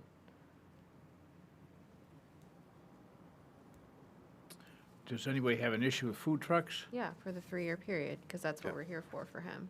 Knowing that the food trucks will be licensed, there's a big regulatory process that they have to go through. So they would all be legally licensed and permitted. On the surface, yes. It sends a message of temporary. It doesn't send a message of permanence. You know, I can see if there was an event being held at, you know, a concert or something like that, where there was an overflow crowd and the restaurant couldn't handle it. So I think if you, as a general statement, I have a problem with food trucks. I have a problem with food trucks in general, period, because I'm always interested in people who are paying taxes and have a business. And so, you know, I don't mind a food truck showing up at Twin Brooks, but it's not a business model that I'm a big fan of. So if that answers your question.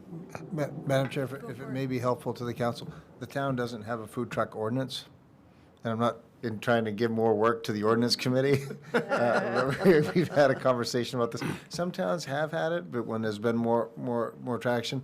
But the difference with Alex's request versus, say, if someone in another part of town wanted to have food trucks on their property is his contract zone agreement specifically talks about food trucks, and that's why he has to come back to the council to get that permission. And that's why he came here this evening. But if he was, for instance, located on Route 100 and wanted to have a food truck there, there's not an ordinance that forbids it. So, in a sense, he's kind of caught in a space that's why he came in front of the council, because the contract zone specifically says if he wants to have, or if the property wants to host food trucks again, this is what it can have, and this is what is allowed. However, it needs to have that council approval because it's in the contract zone. So, you're kind of caught in the property's kind of caught in a catch-22 situation where it's kind of a bridge operation, if you will. But that's why you're looking at it now. Like, you can look at it and say, well, yes, we do allow it, and you can set it for a certain time period, as the contract zone already said. So the request to do it, and if it was, if you requested for a year or up to 3 years or something else, that, it's well within. It's a reasonable request, and it's also reasonable for the council to ask questions about it. But specifically because of that way it's defined in the contract zone is kind of what puts us in the position for this evening. Whereas, another property might have it, and might not have to have gone through the whole site plan review business that Wander went through to get to this point. So, I've kind of looked at it. You've seen a site. Planning board's already looked at it and had the approval back, in 22. So now it's more along the lines of it's a regulatory approach. To your note, Bob, about permanence, there are a lot of restaurants that we've seen in our wider community that have opened and have failed. I mean, we've lost Trudy Bird. There are other, I don't think that there's any guarantor of permanence right now. It's a really difficult market for restaurants in some ways. I'll respond in this manner. When a structure is built, it generates a tax bill. Whether that building's empty, occupied, it generates a tax bill. And so somebody owns that property, somebody is paying the taxes on it, it sends a sense of permanence. So there is a difference between, whether Yes, To- we all have businesses that succeed and fail all the time, but yeah, as a general rule, I'm not a fan of something that's temporary. I'm not a fan of food trucks in general. That's maybe just being old school, but you know, that's not to say I'm going to vote against this. I might urge you not to go with a 3-year term. I might urge you to go with another yearly renewal. But as a general rule, you know, food, it just isn't the type of business that I would want to encourage to flock to Cumberland. I'm looking for, you know, permanence, such as we may or may not have. To that end, we have put $2 million worth of permanent infrastructure in the property, which pays the town of Cumberland $25,000 a year without any kids in the school system. That's pretty permanent. Yes, thank you. Great point. Did you have something to say? Or, Yeah. And then Denise? I was just gonna say, I mean, Bob, I understand your sentiment, but I also think it's the modern movement of business operations and restaurateurship. Like, if you go into any restaurant in Portland, like, all the breweries have food trucks out front. Like, it's just part of some different business models. And I also think the setback is far enough from the road that any food truck there is not disrupting the neighbors, it's not disrupting the street purview. Like, I don't see any issue with it. I would give you a motion to approve it. I feel like we're getting into the weeds, asking certain You would questions want to ask me here. if I had any objections. I just feel like they've brought a wonderful business to Cumberland. I don't really feel like, I feel like we're picking at something that's not really any of our business. And this part of the business is an important part of our survival. Yeah. And that's what we're fighting for, survival.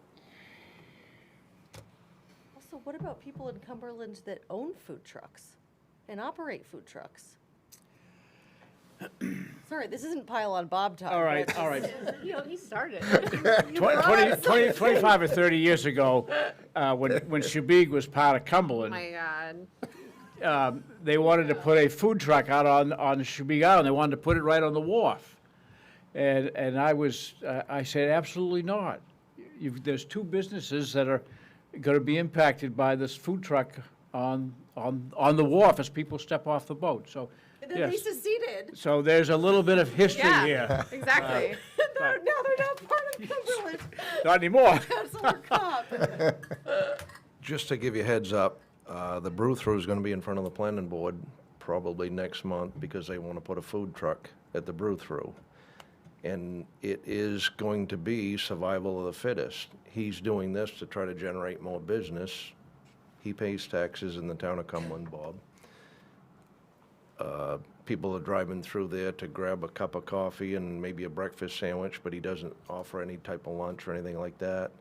The guy that wants to operate the food truck lives on Mill Road. He's my neighbor, and he pays his taxes.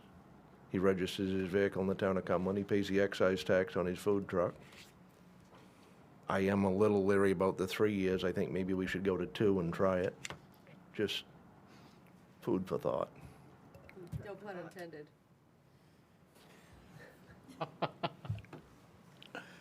And I don't want to see you at the food truck, but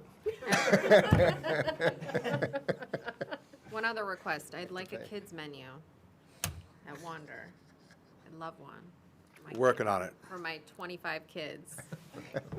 Councilor Thorson. I'll just pile on Bob some more.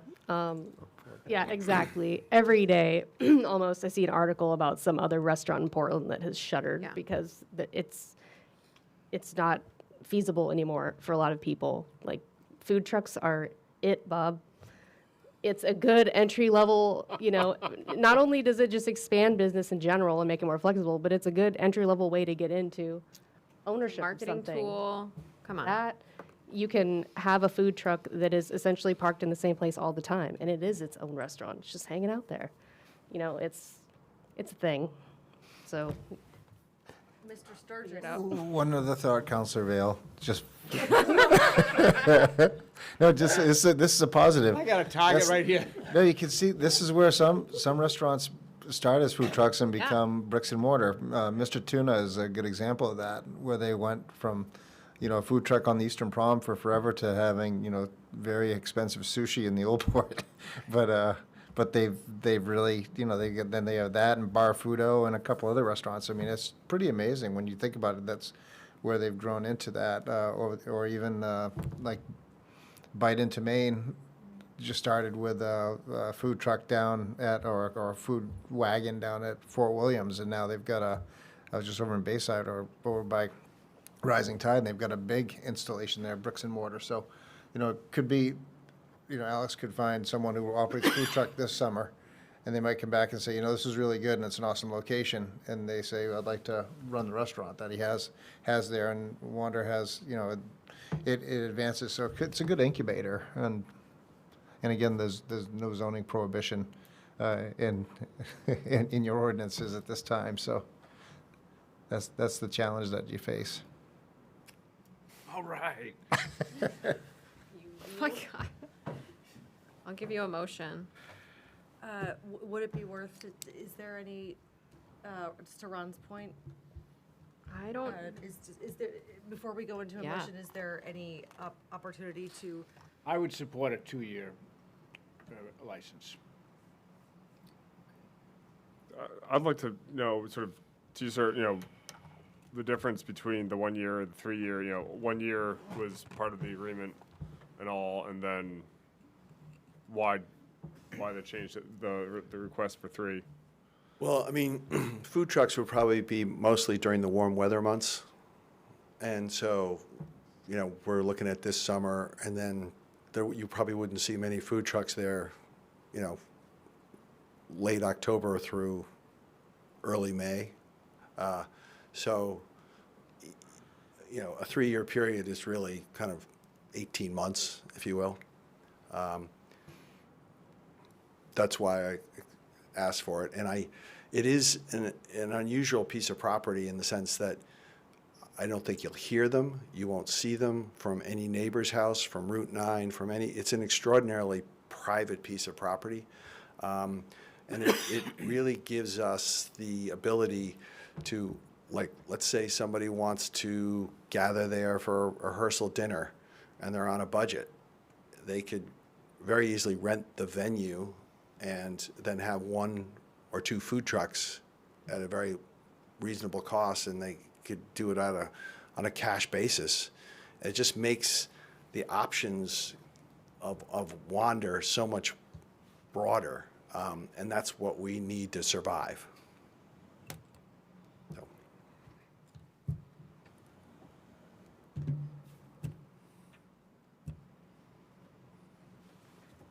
Barely get your motion. I'm for the 3 years. So if someone wants to make a motion for 2 years, that's, I'm also comfortable with 3 years, but Are you comfortable with 2 years? I'm more comfortable with 3 years. Would you be satisfied with 2? I can go either way. I have no opposition to food trucks, so. Not a hill to die on.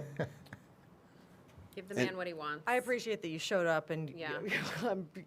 I'm comfortable with 3 years. And we know where to find you if, Yeah. All right, I'll make a motion. In spite of the fact that I don't like food trucks yet. I move to approve the request from Alex Timpson, founder of Longwoods Preserve, to allow food trucks for a 3-year period as allowed in the contract zone with council approval after year 1. So 2 food trucks and a beverage? That's the way the language appeared in the. Yep, My motion doesn't say that. if you'd be so kind, Counselor Vale, to add beverage cart to that, I noticed, or beverage truck to that, I noticed it was not in there as well, but it is part of the contract zone agreement as well. To allow food/beverage trucks. 2 food trucks. Two and food trucks, 1 beverage truck. Two food trucks and 1 beverage truck. 2 food trucks and 1 beverage. Second. Thank you, sir. Ron got in there. All right, we have a motion and a second. Is there any discussion on this exciting motion? Call for a vote. All those in favor? Unanimous. Brenda, congratulations, Alex. Thank you. Thank you. Is the special amusement permit not on, I mean, I know it was not on the agenda, but I was submitted with the intention that that was going to be. We may need to have that in April, Alex. Okay. Yeah, I got it in when I was supposed to, but, anyway. Yeah, we'll probably have that on April 14th. Okay, great. Thank you. Thank you. All right, new business. Counselor Eads. Two things. I just really found this conversation that we just had very interesting. And, Denise brought up about every time you pick up a newspaper or listen to the radio, somebody else is closing the restaurant. North Yarmouth's closed twice. We've had our two restaurants in the center come in here multiple times asking for one lousy hour. And we beat that dead horse and beat it. And they came in and said a 1 hour would allow them to rotate their tables twice, which would keep their business afloat. And we didn't do it. Talked about they want to capture the high school crowd. And because we have a couple neighbors on each side of that restaurant on Main Street that complain, they complained all the time when Jim Guidi owned it. They complain all the time now, and something that would benefit the whole center, in particular, the whole town, we couldn't do it. I just found the conversation was very ironic. So, Ronnie, glad to see you. I've worked a lot of these storms with you over the years, and it's not the environment out there is not pleasant at all. And just the job that you did and fire department and police department tonight is admirable. And I'm glad you made it for the last few minutes. But anyways. I had to show up to donate my $20. So. That's all I have, Madam Chair. Thank you, sir. Counselor Magoon? I feel like I should have something, but I don't have anything. It's fine. Don't take up valuable airtime. Counselor Douglas? The next upcoming building committee will be on April 9th. During this last meeting, we reviewed ad alternates for other places on the campus if and when there are excess funds available for use. And then other than that, we have our upcoming budget meetings, which Chair Filson will convey to you. Oh, okay. Thanks. Well, it's Counselor Vale? I think I've said enough. Counselor Thorson? Bob told me earlier that he was the only reason why there was no ice cream truck in Cumberland for like 20 years, by the way. He said he banned the ice cream truck from being here, so that is evil. It's evil. I want to say that out loud and on the record. So mean. This is what we're dealing with here. So I think we should invite all the ice cream trucks into town as soon as possible. I don't even know. I don't have anything either. I'm sure there's something to talk about, but Counselor Kopp? Donate my $20 to the food pantry. On the 15th, I was invited to a retirement party for our previous town manager and Linda Shane for the food pantry. There was probably close to 200 people there. It was a very good slideshow. Linda was the glue that's held that place together for a long time, and it's in hands of some good people now, other than my brother-in-law, I should say that. But they did a phenomenal job. My brother-in-law is vice president now, so I had to put that plug in there. But Linda and Bill, thank you very much for continuing the food pantry service, and hopefully it will continue on. So that's all I have. Thank you. An amazing job. Oh, absolutely. Gonna miss them. Okay, upcoming budget workshop from this wonderful person over here, who is the chair of such committee, March 31st, April 14th, April 28th. We have a comprehensive plan meeting on Thursday, and I just wanted to mention, I think both Matt and I had the opportunity to meet with the chairman of Maine Trust, because as we know, the forecaster is no longer going to be printed. And I think that that is obviously, it's kind of a bummer, right? Understood that that's kind of where the larger paradigm is going, but we are working actively with that group to figure out ways to make sure that the news is still out there and accessible. We're liaising with Whitney.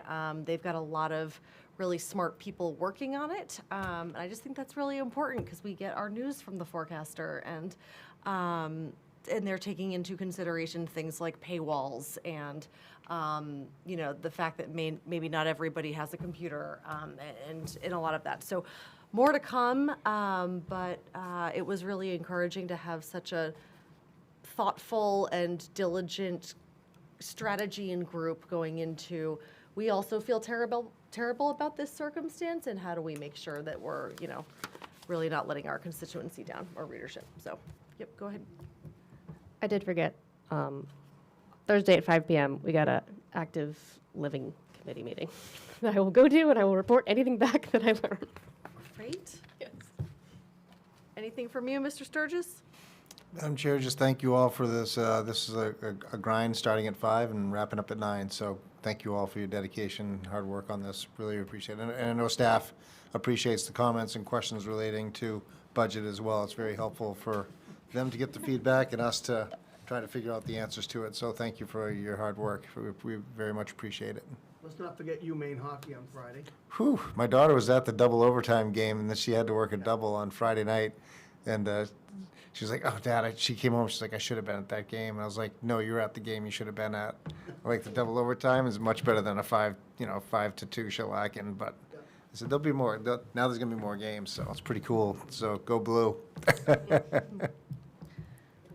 there a motion to adjourn so Ron can get back to work? So moved. All right. All those in favor? Unanimous. Thank you, everybody.